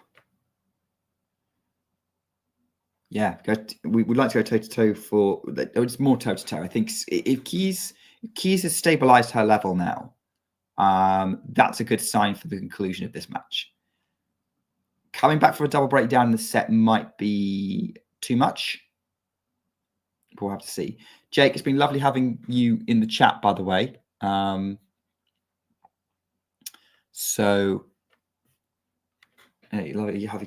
you in the chat, by the way, and hopefully I can keep you up to speed with what's happening as you're on your way to the rugby. I know there's a few other people watching. If people want to go, let us know their thoughts in the live chat. Would love to hear from you all. Here we go. Sabalenka serving at 5-2, and John is back for the conclusion of this set as Sabalenka goes 15 love up after putting pressure on Keys into an error.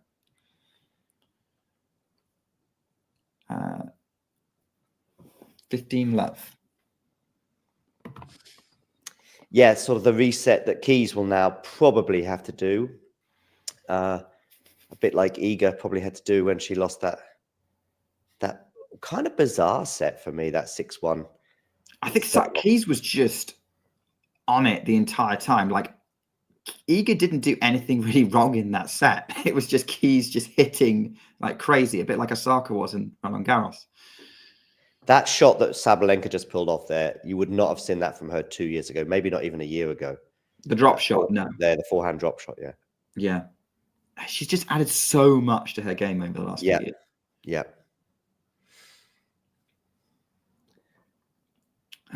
She's such a well-rounded player now. Oh, that's a massive return from Keys. Great +1. Keys is going to get there, get it in place. Drop shot Sabalenka. Keys is going to come up to it. Oh, she puts it in the net. She rushed it, and it's now 3 set points for Aryna Sabalenka. Yeah. I think she's probably got to take the slightly trickier option as well to go down the line. But if you're going to go cross court there, one thing you just have to do is make it. Yeah. Because Sabalenka was already moving over that side of the court. Whether she saw her out this corner, I don't know. Either way, 3 set points for Aryna Sabalenka. Trajectory would have been good if she got it over the net. First serve delivered, backhand on the attack from Keys, and Aryna nets the follow-up. Keys is going, well, I'm going to make you work for this set, and I'm going to make you work for the third as well when we get there. What I think Madison has to serve better in this third set that I still assume we're going to be getting. That's key to get us to, get it to 3, just like, that Iga match, get it 3 or get it 4 or keep hanging in there. Okay, you might have to save a couple of break points en route. I think Keys was love 40 down actually on one particular service game. Yeah, she was. I think the end of this set's giving me hope for the third that it's going to be competitive from Keys. Yeah, I really want it to be. I'm just as back of my Double mind, just a fault little from hope. Sabalenka. Yeah, two into the net there. Fifth double fault from her. Did you see that sort of curtsy from her Yeah. that she did after? Yeah, it's quite funny. Yeah, I think Keys holding relatively easily, getting in these Sabalenka service games towards the end of the set. The fact that this set's been like 40 minutes, even though it's 6-2, I can't see why, if Keys is settling down, the third set wouldn't be competitive. Great return again, keeping Sabalenka on the back foot. Keys overhits the forehand and gifts Sabalenka that second set, though. Yeah, I do. It does feel like an unforced error fest today. I'm going to have a quick look at the stats. Yeah, to I see agree if with that. That backs me up. But I was feeling it particularly from the racket of Aryna for the first set and a half. But let's have a look. Well, while John looks up, is Keys going off court, or are we going into? Are we not having a break? The unforced error count on the screen, it's just for the set, but 12 from Sabalenka and 14 from Keys just in second set. Yeah. So, yeah, pretty high. Pretty high for a set, especially one with 8 games. And for the match, let's see. Well, I can get set 1 anyway. Yeah, you can get set 1. John, I'm going to need to take Keys might not be taking a break, but I will just take a moment to... Go take a moment. I'll see you in a minute. So in terms of the first set, just 4 winners off the racket of Aryna Sabalenka, which for someone so aggressive and yeah, just 4 winners in the first set from Aryna Sabalenka. She obviously upped things in the second set. Let's have a look at her winners in the second set. Yeah, she did.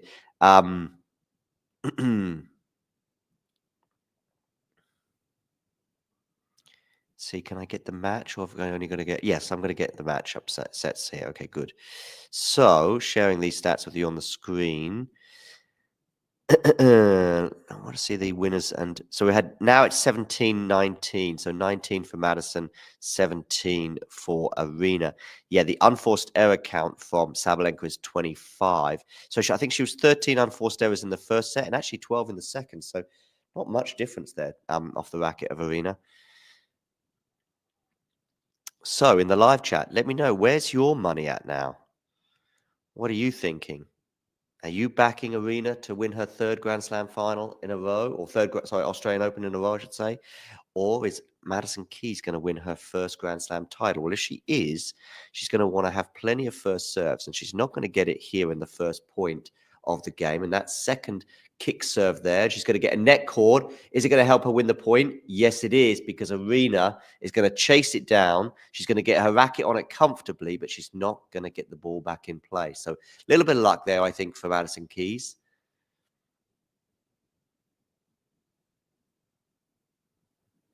Aryna would expect to make that more often than not. 15 love.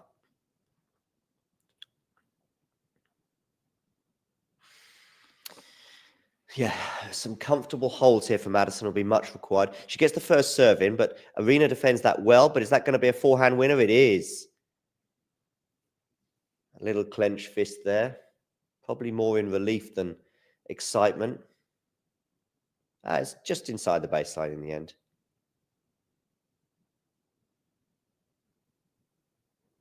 $30 love. Oh, that was well wide, that first serve. That showed the anxiety of somebody who was either match point up or match point down. Ooh, Aryna going big on the return. She was kind of compromised in her court position, and she nets 40 love. It was a good second serve for Madison, to be fair, pushing Aryna out wide, giving Aryna not many options, but to go over the high part of the net, and she nets 40 love. Good to see Madison holding to love to start the set. That's a really positive sign for her the rest of this match. Yeah, she got, I think, from those four service points, I think she had 2 or 3 first serves landing in. And in fact, it was 2, but the 2 second serves were very different, but very effective. One was a push out wide. It was a second serve, not a huge amount of placement on it, but excellent spot serving that really gave Aryna very few options. And the other one was a really short one that had a nice kick to it that Aryna couldn't deal with that well either.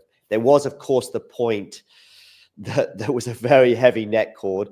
Sabalenka chased it down, but wasn't able to get the shot over the net. And yeah, a hold to love there for Keys, as you say. Very, very useful hold to love. She is serving first in this set.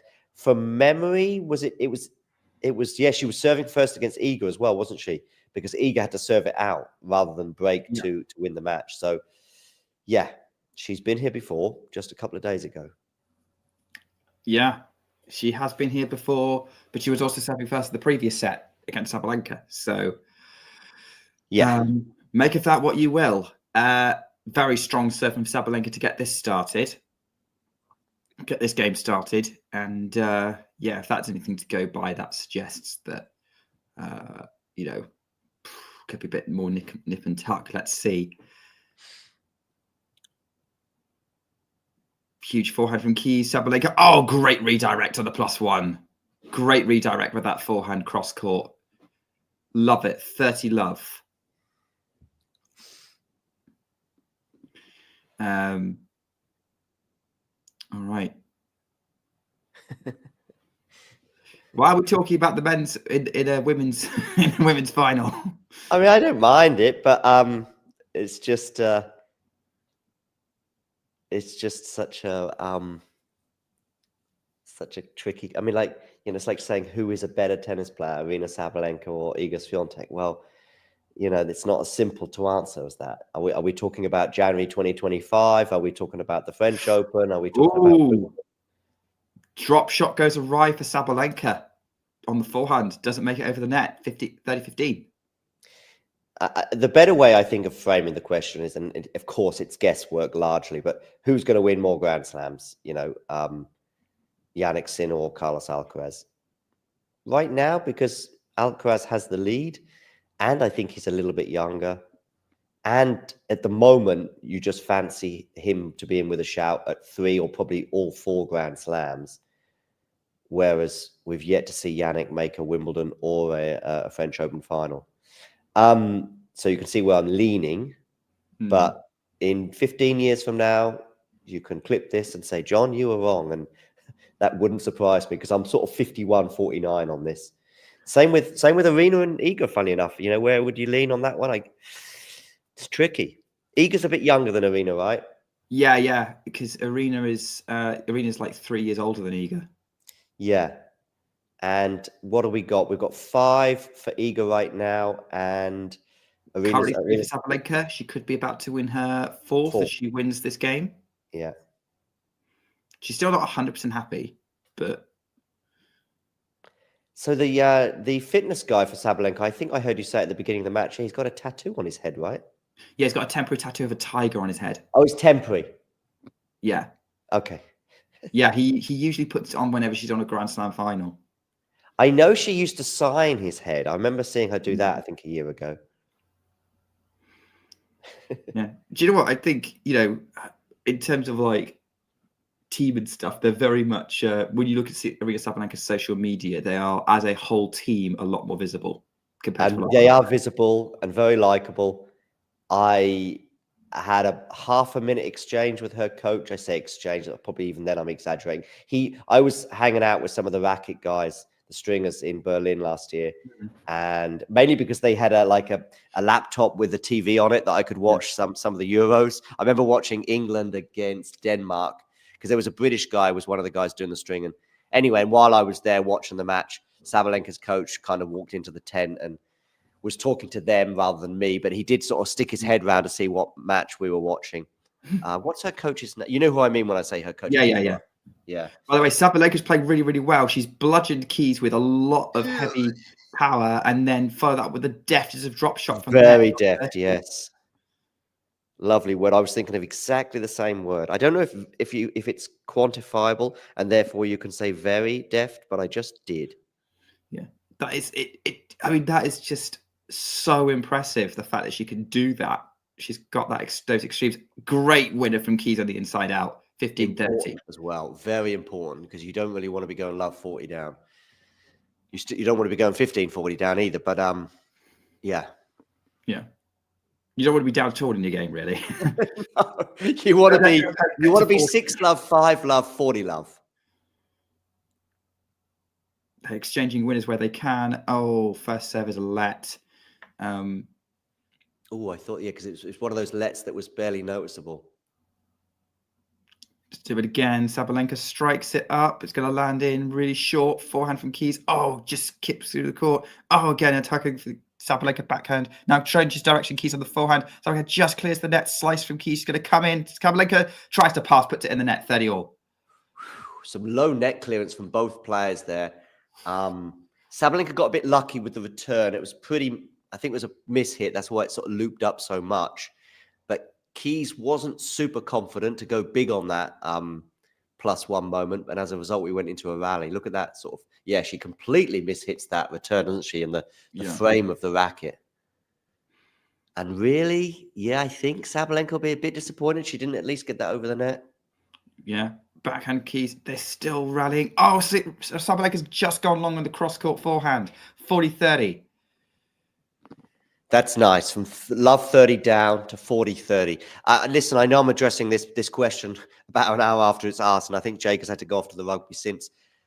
But, you know, I love Aryna. I love her team, as I say. There's so many things to like about her, but there's one story today that's overwhelmingly bigger than the other for me. I know, and that's a great hold there for Madison Keys for 2-1.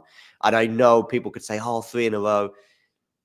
You know, as much as everyone knows I was a Rafa fan, if you said to me, Rafa winning a 18th, 19th, 20th, 21st or 22nd Grand Slam, it's still, I know it's a story, but if he's up against a guy who's never won a Grand Slam before and may never win one again, you know, and there's probably like half a dozen in that, you know, I'm thinking of Kevin Anderson in 2017 at the US Open, for example, which would have been a bigger story, Kevin Anderson winning that or Rafa Nadal. Yeah, it's Kevin Anderson.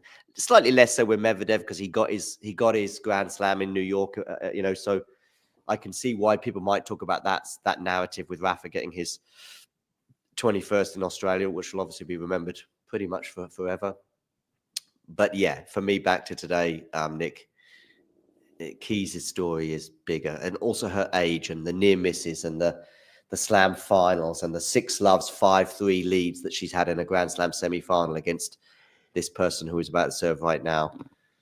Yeah, absolutely. Only Monica Seles has won multiple finals at the Australian Open, having lost the first set in the Open era. So in 91 and 93. Yeah, in 91 she beat Novotná, in 93 she beat Graf. Okay, so Novotná was a set up on Monica Seles in Melbourne as well.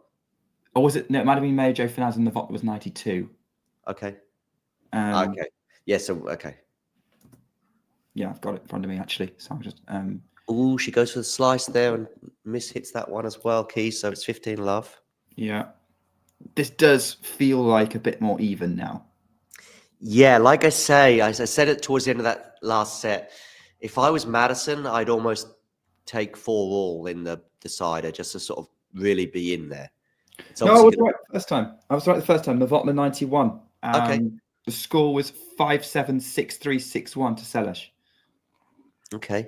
So it wasn't as painful as that Wimbledon 93 one to Graf. Oh, for sure. I mean, nothing could be that painful. But yeah.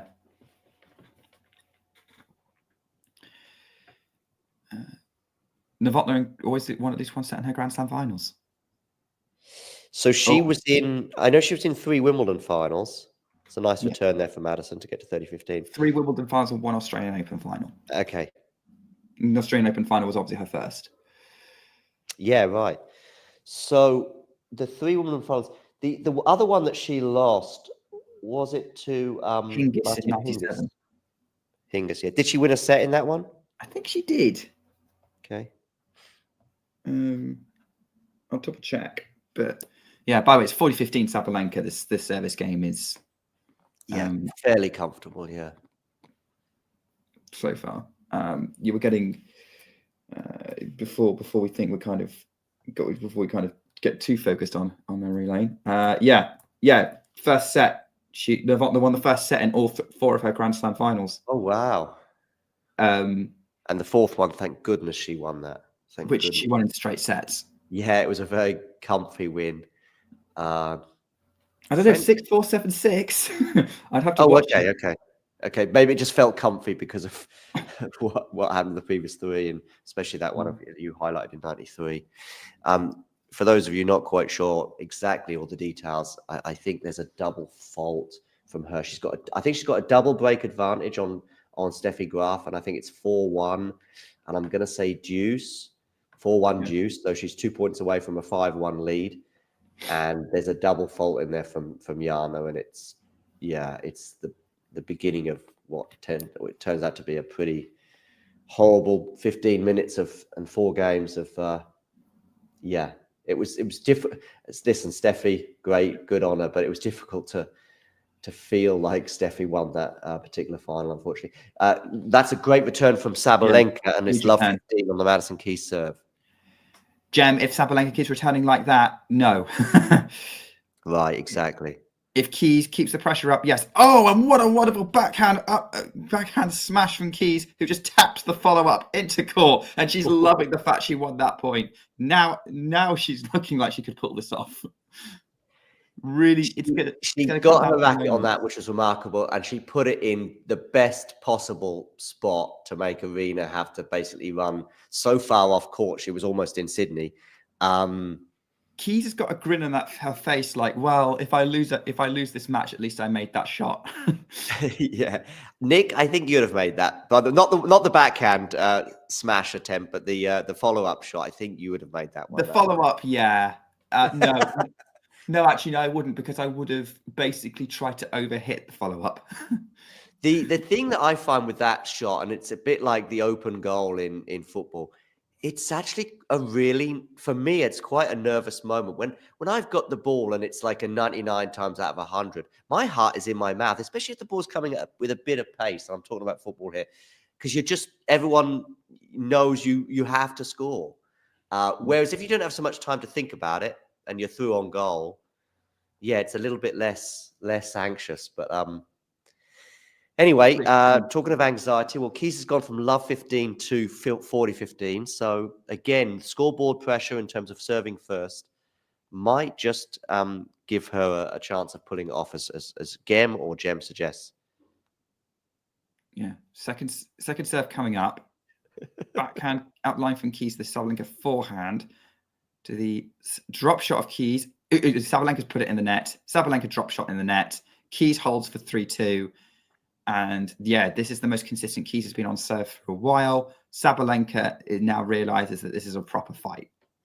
The drop shot on the backhand side for Aryna hasn't worked so successfully today when she's come to it. So she's 2-3 down. Also, Novotna would have, if she'd won that 93 Wimbledon final, would have beaten the number 1 and number 2 seeds to win a Grand Slam. Okay. She beat Navratilova in the semis. Oh, Navratilova, okay. Yeah, because I'm assuming this was still when Wimbledon messed around with the teams a little bit more. So, even though, Selesh wasn't there in 93, so it would have helped. Oh, right, okay. But still, given Sellers' grass court record, they probably would have not had her, because what Nick and I are talking about here is Wimbledon until, I'm guessing here, around about the year 2000. No, way later than that. I think they stopped doing it in like 5-6 years ago. No way.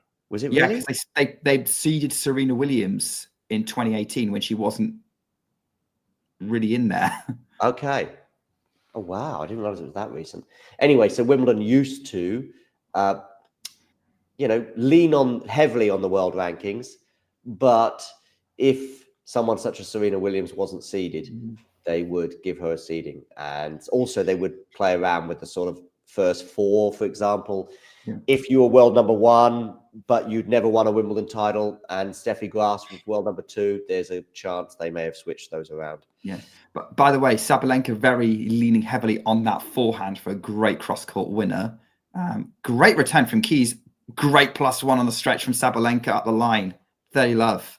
Yeah, very great good dig. As you said, the return was good. Sabalenka didn't have much margin there. Yeah, Sabalenka is pulling off brilliant +1s are fantastic returns from Keys. Sticking with the tennis theme, Mutet with his coffee, and now just about every tennis player on the planet with their banana. Indeed, still great source of everything you need on a tennis court. Yeah, at the minute, it's this third set is feeling like what we wanted the match to be originally, I would say. Another huge return from Keys. Sabalenka's follow-up, not quite as deep, but Keys, again, slices a high ball and drags it over the baseline, 40 love. Mm-hmm. That's, yeah, again, one of those ones that maybe she could have done better coming in underneath it. Maybe the wind caught it. Hard to say, because that wind is kind of blowing to the left again now. 3 game points now for Sabalenka, 2-3. Second serve. Second serve coming up. Delivers it. Forehand from Keys right over the baseline. Hold to love for Sabalenka. 3-all. We're back with Keys. We're now getting... I mean, 3-all for me is where you start getting to kind of simmering point in a set. 4-all is when you start to hit the boil. Keys will just be desperate to get to that change of ends and sit down. And I saw her closing her eyes at the previous change of ends as a sort of mental thing there. At the minute, it feels like Sabalenka is the slightly stronger player, but neither player can afford any kind of dip in form right now because Keys is playing well enough to capitalize. For me, it's 60-40, yes. Sabalenka. 60-40 Sabalenka right now. Second serve. Yeah. Keys abandons the ball toss on that second serve. On the attack. Oh, Sabalenka's over the baseline on the return. 15 love. I was just about to say I'm a little worried about Madison on this service game. And then I thought, John, wait for the first point just to see how that goes. And do an Eddie, if you like, with saying Keys in 3 when she's already a breakup. And I thought I'll hold off and see if Sabalenka wins that point. And then I'm still a bit worried for her, though. I will say that in this service game. Well, that was an unreturnable serve. Very few players would have got that back in court. 30 love. Madison, not for the first time. Prove me wrong. It's proven a lot of people wrong these last 2 weeks. Oh, yeah, for sure. Daniel Collins, straight sets win. I mean, Collins was potentially injured. Oh, was she okay? Yeah. She had a timeout. She was limping a little bit. Oh, great aggression from Sabalenka to open up the court for that forehand. She hits it from the mid-court, 30-15.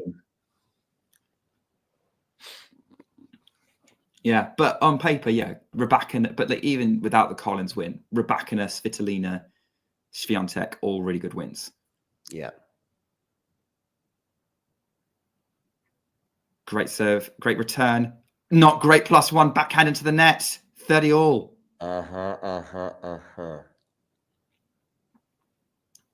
Sabalenka now ramping up the pressure, and so this is going from a comfortable service game to something that's very uncomfortable.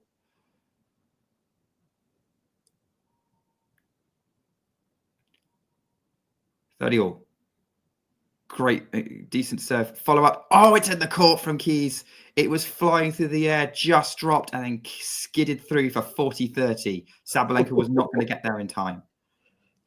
Yeah, she didn't need... I mean, she didn't. She did it perfectly right, don't get me wrong. But, yeah, she didn't need to go for the lines there. Just play with margin, and she did it right. She's got a game point here. Sabalenka gets the returning court off the first serve. Backhand cross-court Sabalenka to the backhand of Keys up the line. That's another winner. 2 scorches from Madison Keys to get herself out of trouble in that game. And it's 4-3. She's going to make this final close now, no matter what happens. Inexplicably, my doorbell is ringing, but at least it's at the change of ends. And I'm going to stay with us while I go and answer the door, because I'm sure our audience are desperate to know who's at my door.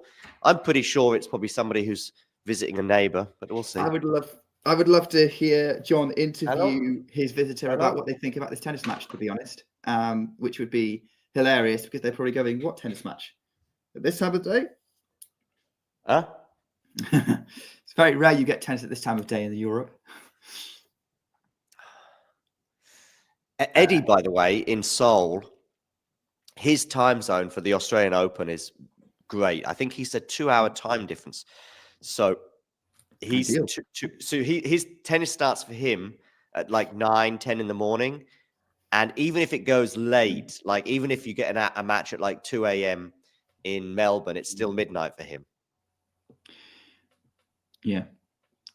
If Madison Keys is going to pull this off, and we're borrowing this phrase from Jem, if Madison Keys is going to pull this off, I would say kicking the door in this game would probably be her best opportunity. Let's see what kind of metal it would be a good time. A good time.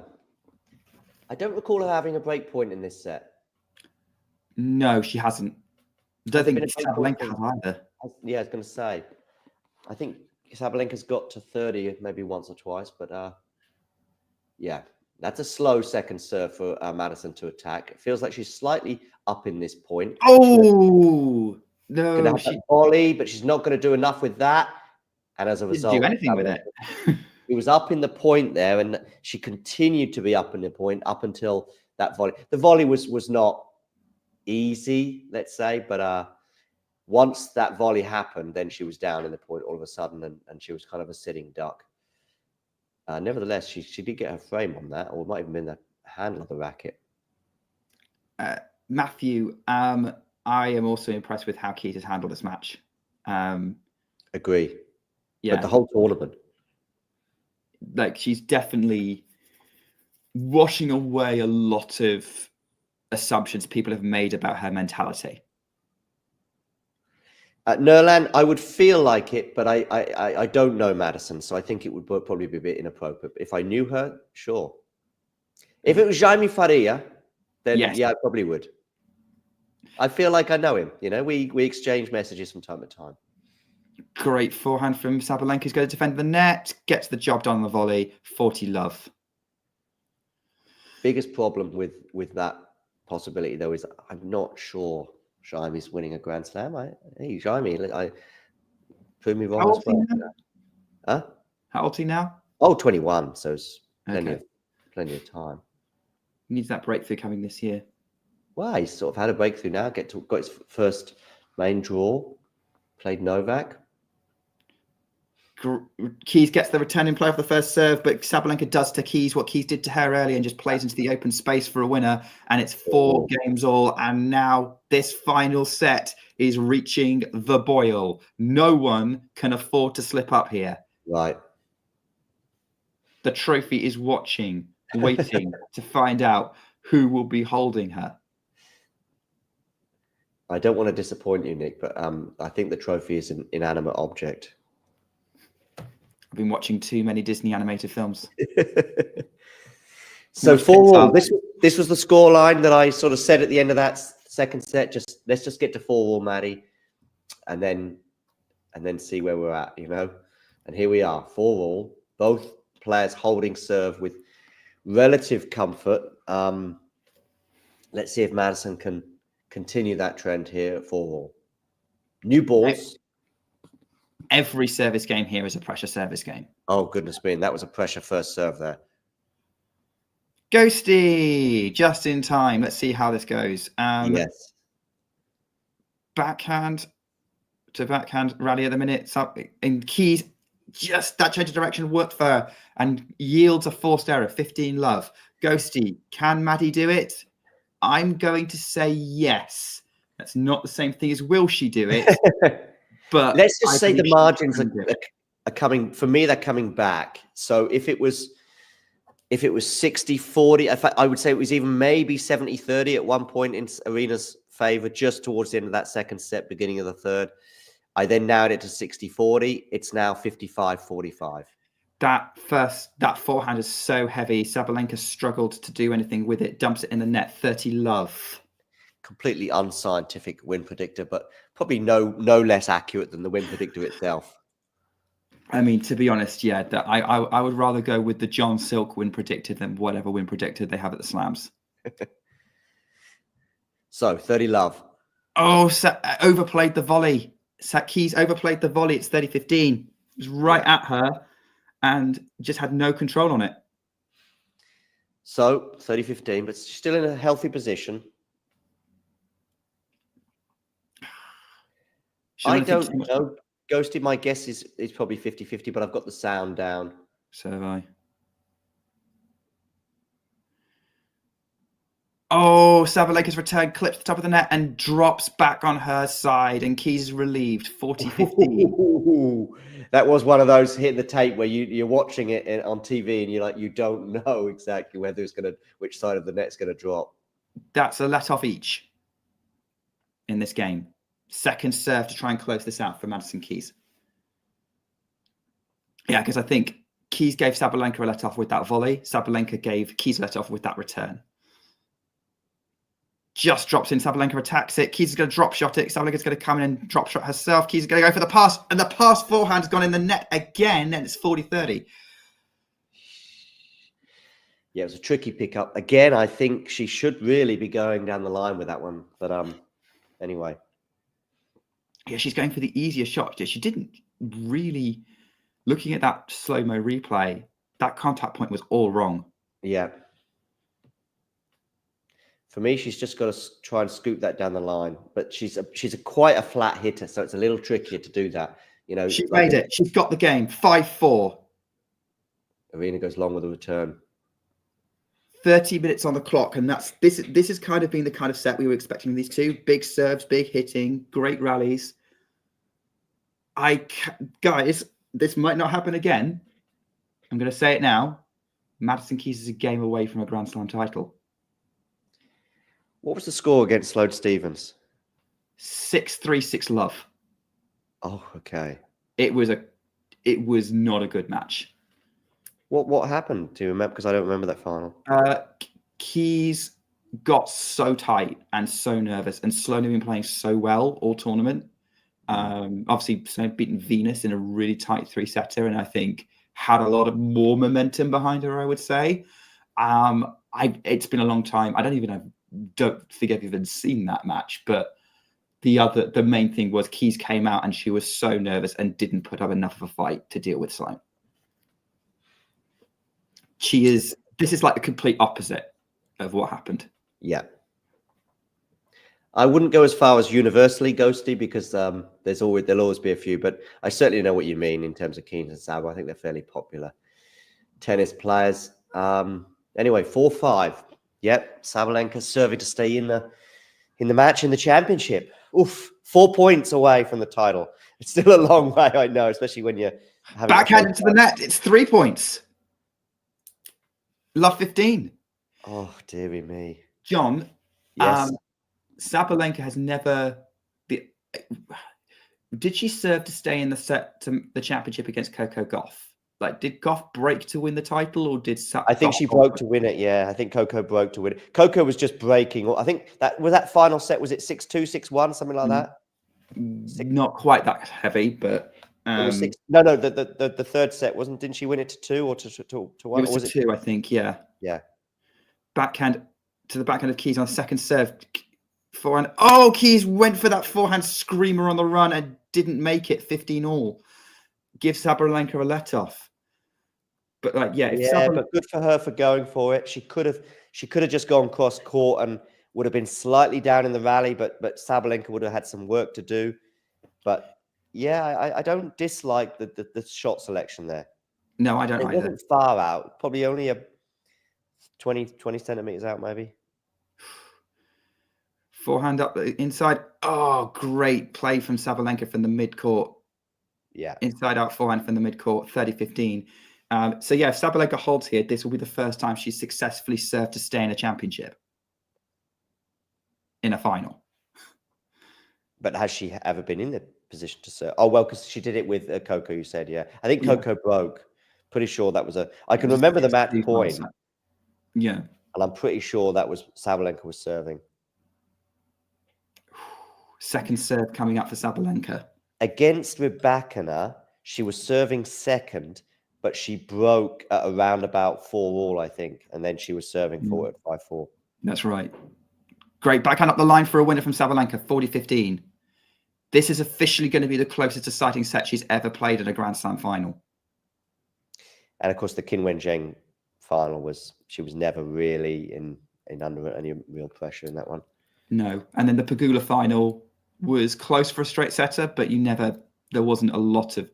Pegula just made it as much of a fight as she could. She did, yeah. Yeah. Anyway, 2 game points now for Sabalenka. And a second serve. Yes. I think she's done well to get this far on second serves because her first serve has hurt her a little bit. Tension coming in. Backhand up the line from Keys. Now she's got another backhand cross court. Sabalenka, that's too heavy for her to deal with. And it's 40-30. Sabalenka, who are the nerves affecting right now? Who is the most to lose right now? Still, just because of history, just feels like Keys probably just has a little bit more Grand Slam pressure, but she's got the scoreboard at 5-4, and if she gets to deuce, oh my goodness! If huge serve from Sabalenka to hold, it's unreturnable, and she's roars, she's relieved, she's pumped. It's 5 games all in the deciding set of a Grand Slam final. I said it 2 days ago, and I was wrong. But I don't think we're getting a deciding set tiebreaker. I said it at 5-all, and Iga broke, but we still got it. Yeah. Yeah. Huge serve from Keys. Very, very long. Very, very long. This is where the tension really hits. Yeah. Pretty quick final. Sometimes you can be at this stage and we've got almost 4 hours on the clock, and yet we've got less than 2 here. That second serve was tame. The redirect from Keys is long. Way long. 15. Yeah. When Iga clenched her fist, I took a quick picture of it because I had a feeling what was coming. When Iga clenched her fist, as she was about to return serve against Maddie the other day, I thought, here comes a break, and we did get it. Sabalenka frustrated that backhand return went long, 15-all. It was close to being an excellent return. Yeah.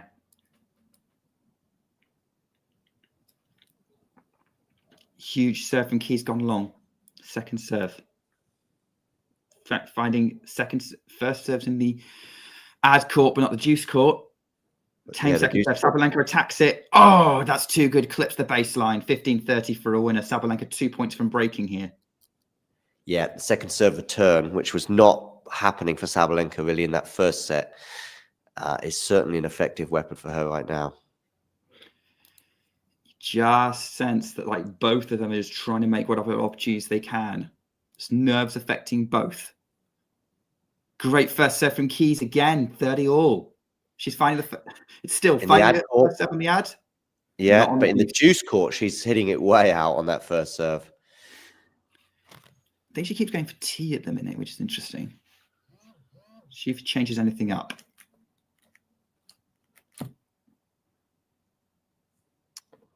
Two first serves here, Maddie, and you're likely to hold. Long on the first. Again, she's missed it on the... And missing it by quite a distance. Sabalenka goes on the attack on the second. Oh, that's a great redirect from Keys on the +1. That is amazing. Just uses Sabalenka's pace, finds the... against her, finds the line. It's 40-30. Crouching, almost like a tiger. I think tigers crouch. They do. Anyway, I know Sabalenka, of course, is the tiger, and I use that intentionally. Yeah. The dragon is very, very visible, though. Great stat from Ghosty. Exactly 31 on forced errors. Sabalenka finds the return on first serve, but +1 from Keys is too good. It's 6-5. She's back there again. Nice change of direction. What great presence of mind there to go for that back behind Aryna. I mean, I think it would have been easy to go into the forehand of Aryna there, but to have the presence of mind in this moment, wow. tension rising. It couldn't really be much higher. I guess if we get to a deciding set tiebreaker and we have a Blinkova, Rybakina-esque tiebreak. By the way, if we do get that, whatever level we may or may not have seen for the last couple of hours, if we get a 2018, it'll probably just be remembered as the greatest Grand Slam final of all time. It was something like that, yeah. Agree with you, Ghosty. That was more of a punch than a swing from Maddie there. Yeah, I think the final set usually defines how a Grand Slam final is remembered. Those unforced errors, Ghosty, by the way, that you're mentioning, 31. I can tell you now, at the beginning of this set, I think it was 25, 23, something like that. So you can see that they've really gone down, especially as we've had 11 games in this set. The number of unforced errors from both players impressively has gone down. The quality has gone up for sure. And I mean, we've had some pretty comfy holds, but we've seen some nice winners, not so many unforced errors, not a lot that Aryna, maybe, for example, in that last point could do about it. And now, once again, she's walking that tightrope. Once again, Keys is 4 points away from winning the title. She got to 3 points on 2 separate occasions on the previous service game. Sabalenka shanked the forehand. And she's going to get there again. She's going to get there again to 3 points away. She had love 15 in the previous game. She also got to 40-30, which is technically as well is 3 points away. And once again, 3 points away from the title. She's, I mean, that was a really good rally up to that point. Really heavy hitting from both. Really going for it. Definitely the level. Oh, she's got a good read on that first serve. She's hit a winner. Love 30. Oh, my goodness me. Oh, my goodness me. We've just gone over the 2 hour mark. 2 hours and 1 minute, and she's hit that backhand winner on the return. Absolutely, Ghosty. The levels have gone up, as we just saw from that return of serve. She tried it again off that first serve, and she's missed it. 15-30. There was a little bit less speed on that first serve from Sabalenka, and Keys sort of not pushed it in a negative sense, but yeah, she had to generate a bit more pace on that one, and as a result, went long. First serve delivered again. Keys gets it in play. Forehand cross-court from Sabalenka. Keys is on the run. Scrambles it back in play. Forehand Sabalenka back right at Keys. That's going to be interesting. Redirect into the net from Sabalenka. It's 2 championship points for Madison Keys. 15-40 on the Sabalenka serve. That is a... I told you we're not getting the error. I told you. I mean, I know we're not there yet, but... We're not there. No. History on the line right now. Aryna Sabalenka delivers the first serve. Keys just misses the return. I mean, it was so good. It was just wide of the tram line. Yeah, not much Madison could do there. It's just an 30-40. Great first serve to save that first championship point. What about the second? If we get to Jews, I've got a question for you, Nick.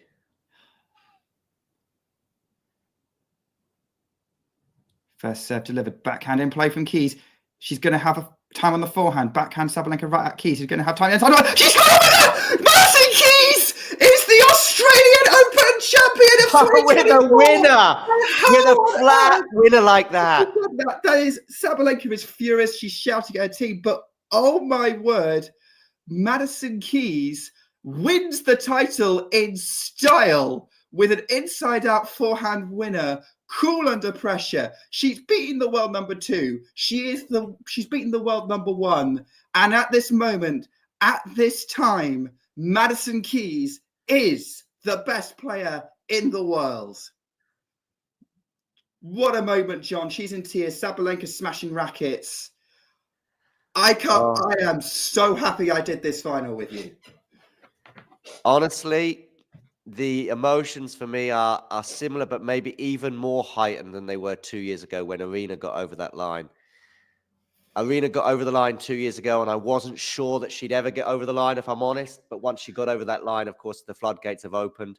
Now, regarding Madison Keys, I'm not quite so sure the floodgates have opened, but thank goodness Madison Keys did not go her career without winning a Grand Slam title. Thank goodness we've got that. And as somebody mentioned in the live chat not long ago, I think it was Matthew, just saying her temperament throughout this final, as we see obviously a disconsolate Aryna Sabalenka. Let's go back to Madison Keys. Absolutely. The temperament that Madison has shown, unbelievable under pressure, unbelievable saving match points against Iga Swiatek, and the nervy tiebreak. Unbelievable 3-set win over Alina Svitolina. Unbelievable 3-set win over Elena Rybakina. Just listen to some of these names: Daniel Collins, Elena Rybakina, Alina Svitolina, Iga Swiatek, and now Aryna Sabalenka. My goodness me. That is like a who's who of 2024, 2025 Grand Slam tennis. And she has beaten them all. She has been the better player. She's had it on her racket. And to win that title in the manner that she did, having had a rough second set, and win it with a forehand cross-court winner, honestly, I'm glad that she's finding all the emotions, both tears and giggles and joy. And she deserves it. You know what? I got so excited that I said the wrong year. I think I said. But I was like, "Who's who of 2024?" It's still what year did you say? Did you say when I was doing the commentary and like doing that moment? I think I said 2024 Australian Open. I said 2025. Well, at least you only. If you'd have said like 2018, I'd have been a bit more concerned. If we were in the year 20, if you were in the year 2018, I've got a little bit of bad news in terms of the years that are coming up. But anyway, 2025 is certainly a good year for Madison Keys. And you know what? I'm just looking back at her history, and I've been seeing a little bit of this going around social media. It's 10 years since she first made a Grand Slam semi-final at this event, and she lost to Serena Williams. And there were moments during that Serena Williams match where the reaction was, "Oh, this kid's got something." I can't remember what the score was, but when you're sort of there for 10 years. And you make a slam final, and as you mentioned, that slam final against Sloane Stephens, really, she was never in it and didn't show up. And then, of course, you have semi-finals. I mean, her resume going into this final was mightily impressive in terms of deep runs. I think there's quarterfinals or better at all of the slams. And in fact, she's made the quarterfinals at Wimbledon twice. And by the way, Wikipedia's already updated it to have a W beside her name for the Australian Open. But yeah, semi-finals and quarterfinals and finals galore. And now, whatever happens for the rest of Madison Keys' career, she is a Grand Slam title winner. And I don't know the exact percentages, but in terms of professional tennis players, you're probably in the top 0.1% of people to have played the game, or maybe even higher than that, if you know what I mean. There's just so few people that win one. And it was projected for her from such a young age. I mean, she was 18 when she made that semi-final against Serena and lost 7-6, 6-2. But like that first set was really, really close. There's this always like this sense that this girl's got so much talent. It'd be a shame if she doesn't win a Grand Slam. I think the fact that she's won it in this way, you cannot. If this is her only Grand Slam, then you can't say it was a fluke, because for this moment she played tennis better than anyone.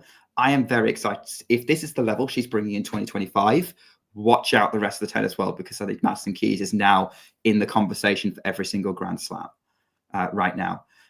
There was a thing that crossed my mind, and I wanted to say this just kind of as the set was closing down. I didn't get the opportunity, but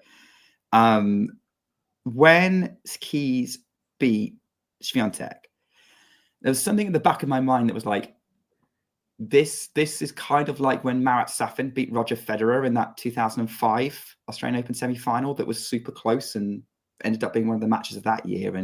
But he didn't win the final, right? Safin? No, he did. He did he?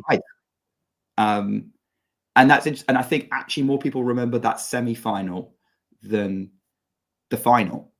Got it.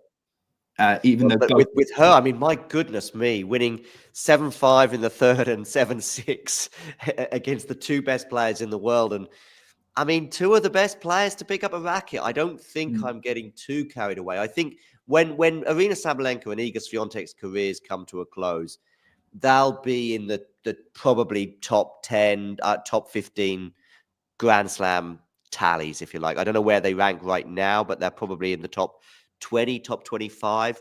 I mean, to win multiple Grand Slams, to win more than three, to win three or more, as Aryna is on right now, you're in the upper echelons of the Grand Slam and women's tennis. You are in my opinion, you are an all-time great of the game if you win 3 Grand Slams. And Sabalenka's done that. She's won 3. So yeah, in my mind, she's already crossed that threshold. And so yeah, Keys has definitely played and beaten the best players of her generation, if not like two of the top 50 players of all time. Easily. So yeah, really, really good. I'm seeing Snowline's comment here. Yeah, I agree with you that Swiatek would have had a legitimate chance to win against Sabalenka, and I think that she could have won it, but I can't call it a missed opportunity given she didn't blow that semi-final. Madison Keys wrestled it from her.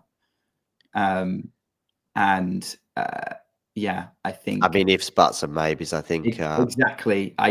So I get what you're saying, but like I do think that's taking away from what Madison Keys has achieved here. And by the way, the third set was of an extremely high quality from both players. First set, Madison did great, but Aryna was off it, and I know Ghosty joined for the third set, and so he was sort of asking about the levels today. Second set was pretty much a role reversal where Madison just was off it.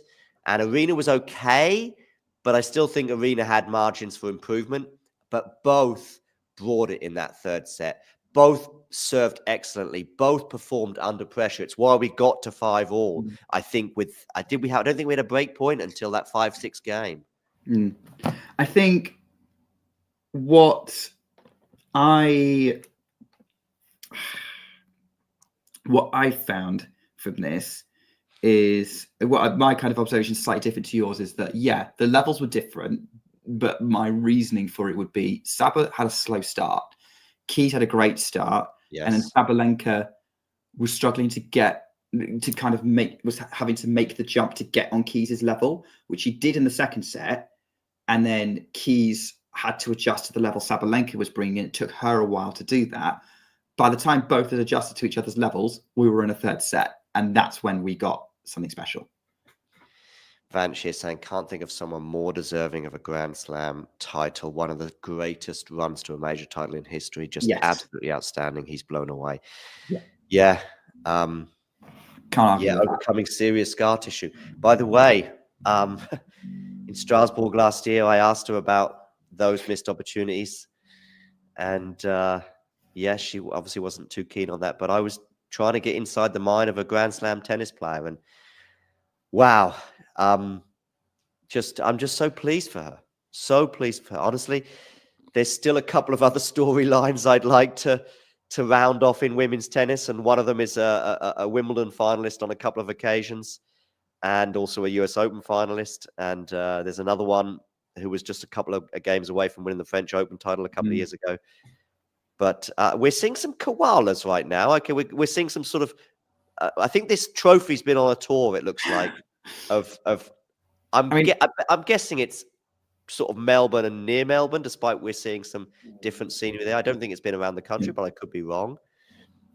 I know with the World Cup, they take it around the world, I think, on a sort of 12-month journey. Yeah, maybe they've taken it around Australia. This trophy around Australia. I mean, look, I just think it would have been better to put some googly eyes on it and make it just a bit more fun. I'd be all right with a couple of koalas coming on court right now. Of course, it could really go badly wrong, but we saw a dog on court last year. I think Daniel Collins had a dog on court, and that was fine. Yeah, I tell you what, this runners-up speech looks like Sabalenka's going to be. I'm going to be interested to see how polite Sabalenka is, because she does not look happy right now. Thanks for the stats, Ghosty, because I was about to look at Matthew's comment about first serve stats, and 63% first serves for Sabalenka is that's fine. Actually not bad. Yeah. And I don't know what it would be compared to the rest of the tournament, but I don't even just the context of the match. 63% first serves is all right. Yeah, it's fine. 63% first serves in. Yeah, as I say, I was a little concerned about the quality in those first 2 sets, but the third set, yeah, wow, and in the context of everything, and I think we all got our predictions wrong, and I'm more than happy to say that. I went for 2 tight sets for Aryna. I think various other people went for Aryna in 3. What was your prediction? I can't remember. I didn't predict sets. Okay. I said Sabalenka because I just had doubts about Keys's gas tank. When I ask for those predictions, sometimes I'm fine with that. I'm leaning Aryna. I'm going for Aryna in straights. I'm 60-40 for that's all I need is some sort of suggestion. But Fergus, bless him, went in for a game by game detail. And he was way off. Yeah, he was. Yeah, but it was unlikely that he was going to be on either way. But anyway, someone who was on today, of course, was Madison Keys, and these speeches from both players. Listen, Aryna was frustrated at the end. I think that she can have little to complain about in terms of her level in the third set. But yes, it took a while for her to get into this Grand Slam final, and Madison didn't need any second invitation in that first set, at least, and that put her in the position to ultimately win the title in 3. Absolutely. I think, that's that third set, given what Madison Keys, not even taking a break after that set, given what she was. And physically as well. Think about how she would have been normally beat. And we will see the strapping on the leg, although I don't think she was too compromised. But you would think physically, given all those 3-set battles, and especially that semi-final against Iga, and yet she was fine. I think she could have gone another hour. So had we got that Swiatek Sabalenka final, it would have been the first 1 versus 2 Grand Slam final since the Australian Open 2018, 7 years ago. This is we didn't get that. What we did get was the first player in 7 years to win the Australian Open, having played Auckland as a warm-up, which Madison Keys did. Probably also the first Australian Open champion for a long time, to play the tournament the week before and win it. I can't remember the last time that happened. What's this? What's this sort of Twitter thing going down? I'm seeing with Jose Morgado and Taylor Fritz. I don't know. I haven't been on Twitter for. It's only the last 5 minutes, but I don't quite get it. I'm not quite sure what it's about. I'm just going to put the subtitles on. But anyway, we'll check that out some of the time. Let's get back to Madison Keys, and Sabalenka is talking now. Deserved, yeah.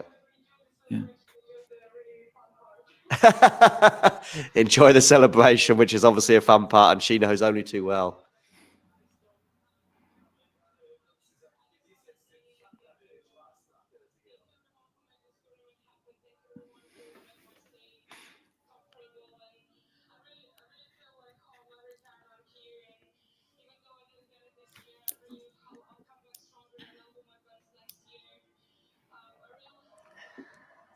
I know you're predicting big things for Madison now, particularly potentially this year, but I can tell you now, I think the Grand Slam, Calendar Slam is off the table on the women's side at least.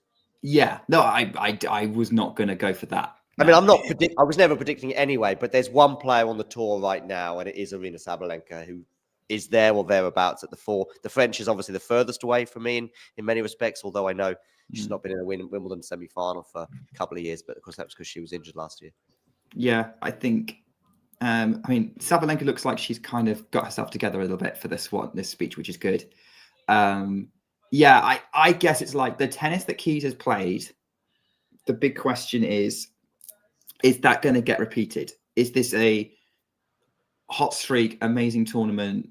We'll never see the like of that kind of performance again, or is this the start of where something really Sorry, I'm just listening to Aryna. Sorry. Yeah, what she said. She just said, "I'm not going to see you for a week. I really hate you," to her team, but she's just Yeah, Keys, who did make the French Open semi-finals. You're right, Ghosty. I think it's going to on the potential of this, if this change that she's made with her racket is the thing that's made everything fall into place, suddenly you're looking her competing with Swiatek, Sabalenka, Goff, and Rybakina at that sort of level. I'm not saying it is going to happen. I think we have to consider that as a possibility. We'll know that for sure once maybe we get through the Sunshine Double. I heard Sunshine Double there, Nick. That's about all I did. That's fine. I think we're coming up to trophy time anyway. Sabalenka looks like she's done. She kept her speech relatively short. They've got Bjorn on the court. Yeah. Are they giving him a trophy? I don't know. He's up to collect something. He looks like, winning coach gets a trophy now. Okay, I didn't know that. That's new.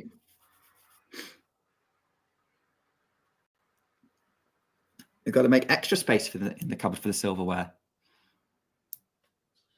So here we go. 2025. I'm going to get this one right. 2025 Australian Open champion. Good thing I didn't say the US Open champion. That would complete the wrong Grand Slam. You got the right year, the wrong slam. You got the wrong year, the right slam. We'll get both right in a minute. Australian Open champion is about to receive her trophy. I thought it was a possibility before this tournament. I had her in my list of honorable mentions in my power ranking. If you watch back the WTA Weekly from before that, but I thought that it wasn't super likely. Well, I guess she's just proved everyone wrong, because Madison Keys is going to be lifting the Australian Open trophy. Yvonne Goolagong hands it to her, and she looks absolutely overjoyed. Yeah. What a moment. There we go. That's going to be plastered everywhere. What a story. Indeed.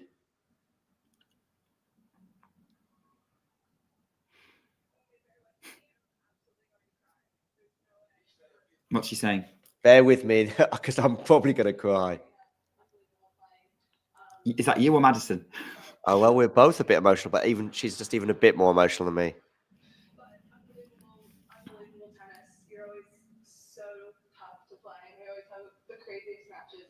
Congratulations to you and your team for another amazing Grand Slam run.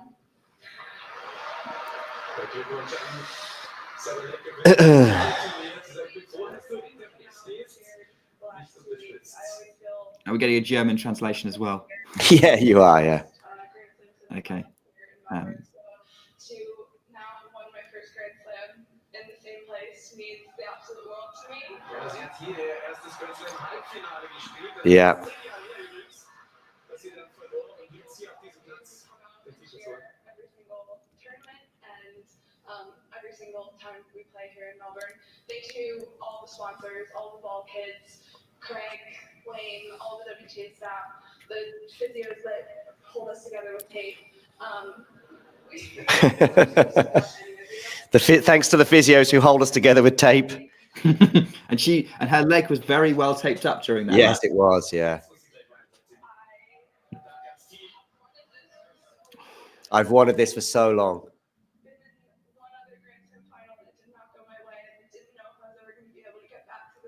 Didn't know I was ever going to be in this position again. I think everyone's getting emotional here. Oh, well, understandably so.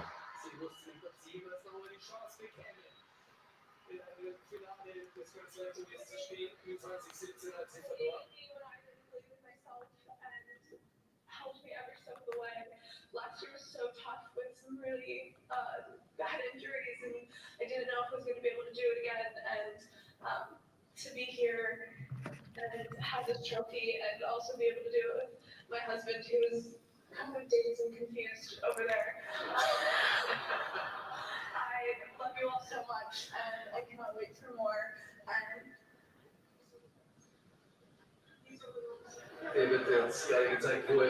What's going on with all the pointing? Don't know. Even though I've got my volume up, I still don't know.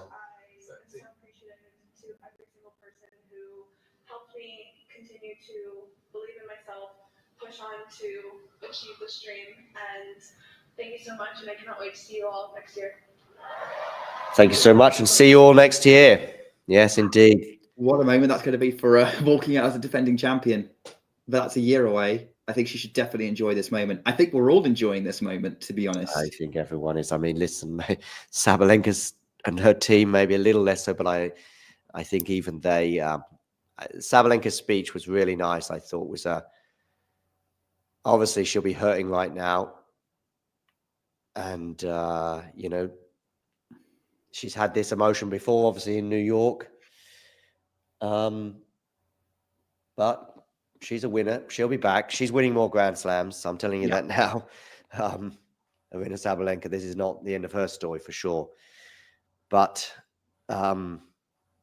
Madison Keys' story, whatever happens in the rest of her career, has a happy ending, which is just great. We don't always get to see happy endings in tennis, but here with Madison Keys winning, and I'm not talking about Madison Keys' career ending here. Please don't misinterpret. She's going to pull an Ash Barty now. She's going to like, right, I got my Grand Slam. Bye. Yeah.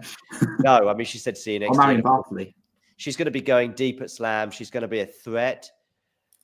But you never know in tennis. You never know. I think now Keys was always kind of this maybe threat. Like her name was always thrown around, particularly by American commentators, for contenders, as a contender for slams.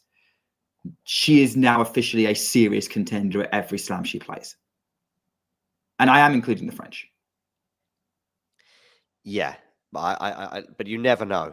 And so when Jake asked at the beginning of the show, is it sort of now or never? I wouldn't ever go that far because she's a threat. She'll certainly feel, I mean, listen, she was marvelous under pressure throughout this tournament and none more so than today. But she'll certainly feel good now going in when she's deep in those slams. As she said, you know, she's a human being. She was never sure that she would ever quite get over the line. Well, now she has got over the line. She can go when she's in the quarterfinals at the French, Wimbledon, or the US Open, or again in Australia. She can go into that period going, I've been here before. My opponent maybe hasn't. And even if she is playing an opponent that has, she's going to go into these big matches a Grand Slam winner. And that's only going to help her. But if she doesn't ever, get over the line again, well, that's fine too. Of course, it's fine, even if you never do it. But yeah, Madison Keys, Grand Slam winner. And it's been a more than 10-year journey, which has had she's taken quite a few blows. You know, the Sabalenka 5-3 serving for it in the US Open semi-final, that was crushing for her, and maybe even more crushing than the final loss that she had against Sloane Stephens in 2017. I remember the images of her and Sloane getting their trophies, and Madison was seemingly in a good place. I think, you lose 6-3, 6-love. It's not like you were close, but she's been close on other occasions. Wimbledon last year. I thought Wimbledon last year may have been the most painful because she was a double breakup on Jasmine Paolini. I think she's the favorite against Vekic, and she would have been the favorite against Krejcikova as well, in my opinion. She's got the game on a grass court. She was the better player against Paolini, and Paolini ends up getting to the final. Of course, it's if, buts, and maybes. We'll never know. But that was a tournament where Sabalenka wasn't there. Rybakina goes out in the semis. Iga on grass. We know the issues there. So I did think, what bad timing to get an injury. And I was a little fearful in terms of fatigue today. But as I say, she was fine. She was fine. She doesn't need a chair to sit down in. She's in a very good place, as you can see, both physically and mentally right now. And it's, I don't know what else to say. I'm going to have a quick look again at Twitter to see if there's any more important messages to share. Yeah, I think,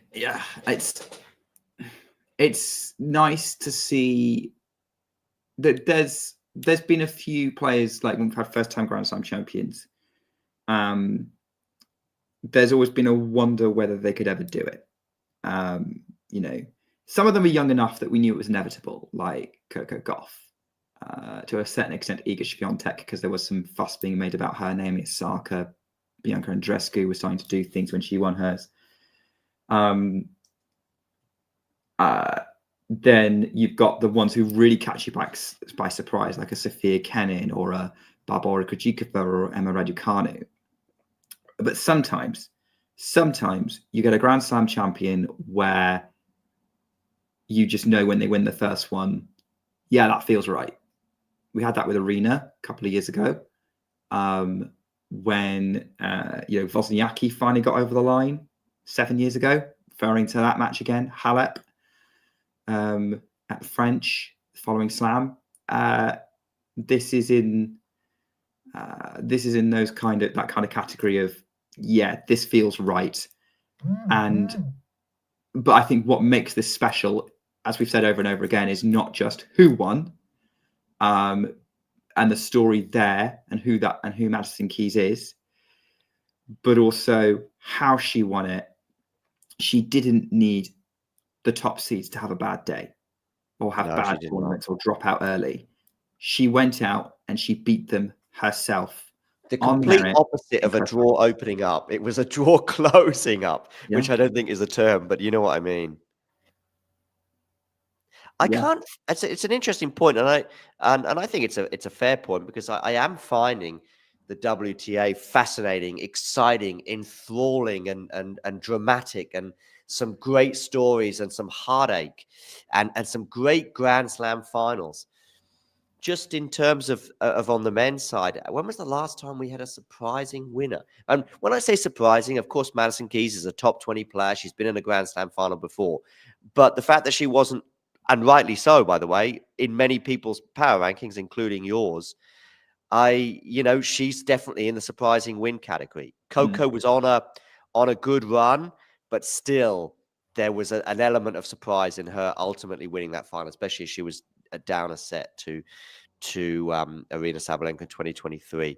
Krejcikova, Vondrousova. I mean, these are just balmy Grand Slam winners and Grand Slam winning runs. Sofia Kenin, going back to 2020. Of course, there's littered with the eager French Open titles, but there's scatterings, and probably half the slams every year are kind of like giving us some great stories and surprising winners.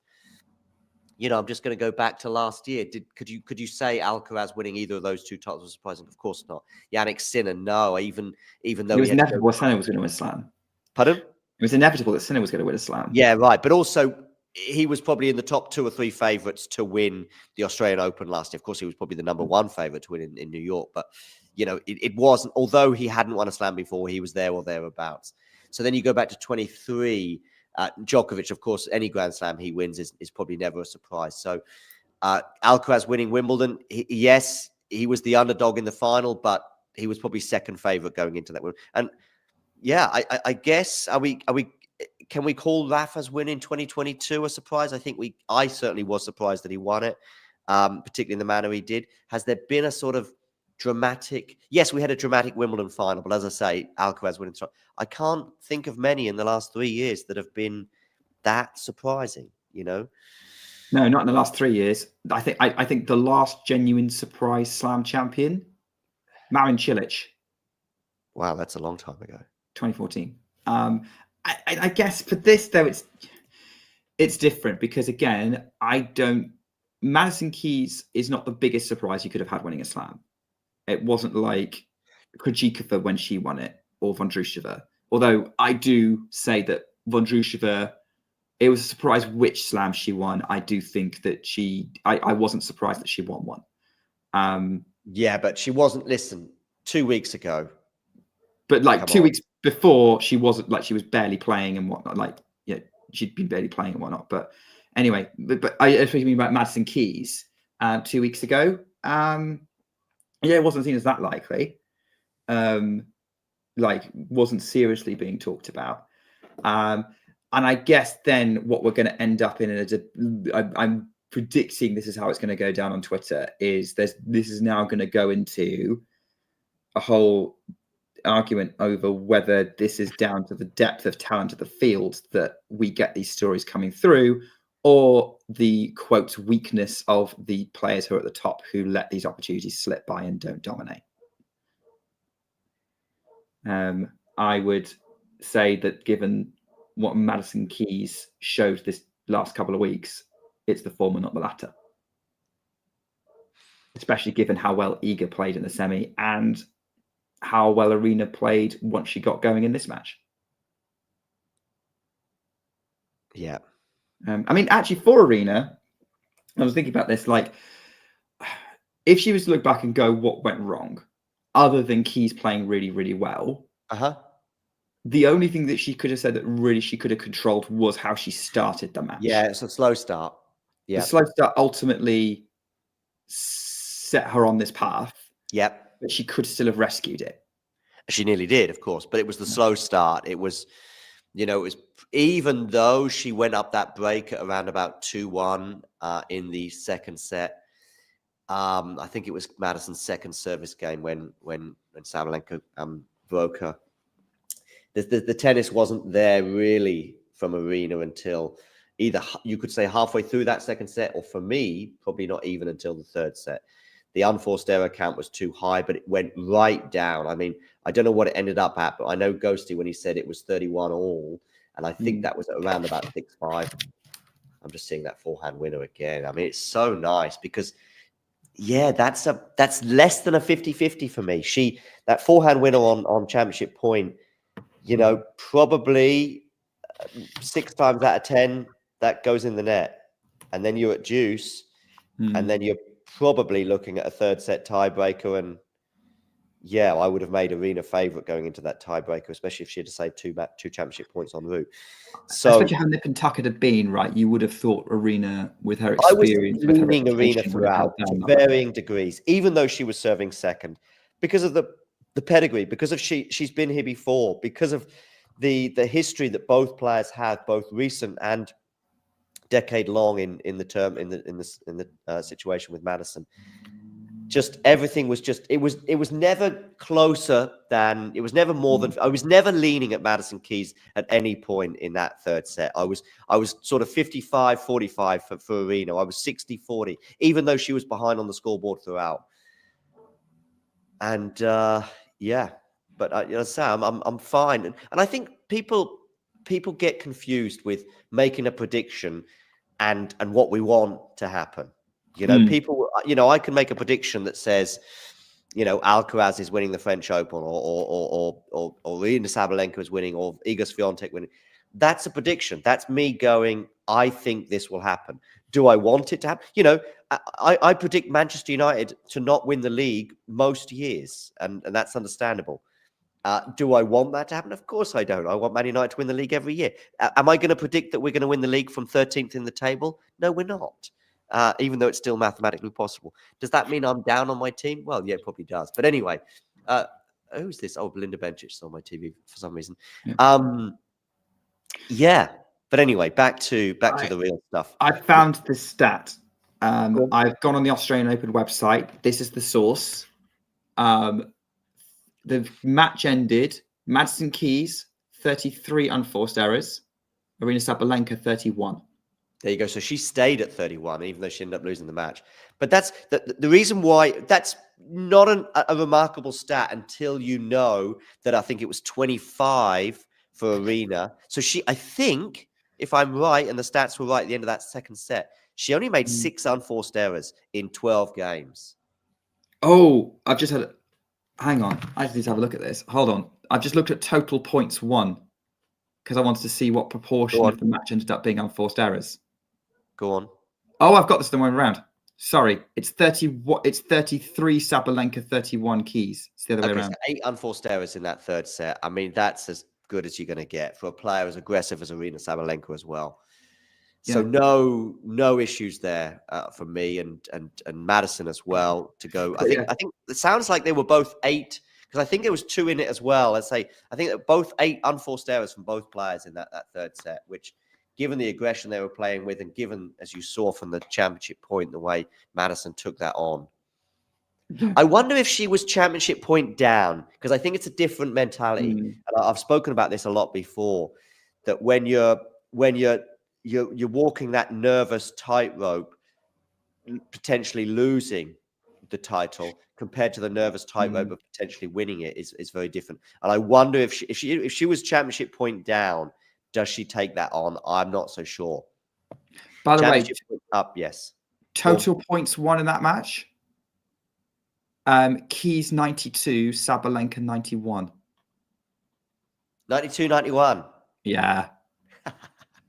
Unforced errors in the third set, just the third set. Keys 7, Sabalenka 8. Okay, 7, 8. Yeah. This is just a match of such fine margins. It's ridiculous.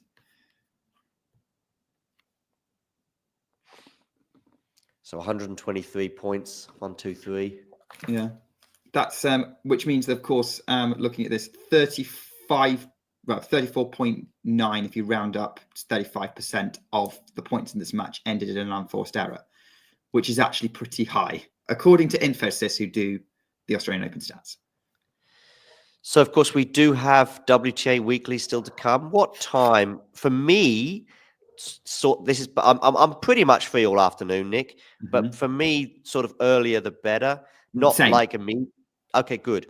So if it's 11:30 for you right now, or almost 11:30, how does 1 o'clock sound? Or is that too early?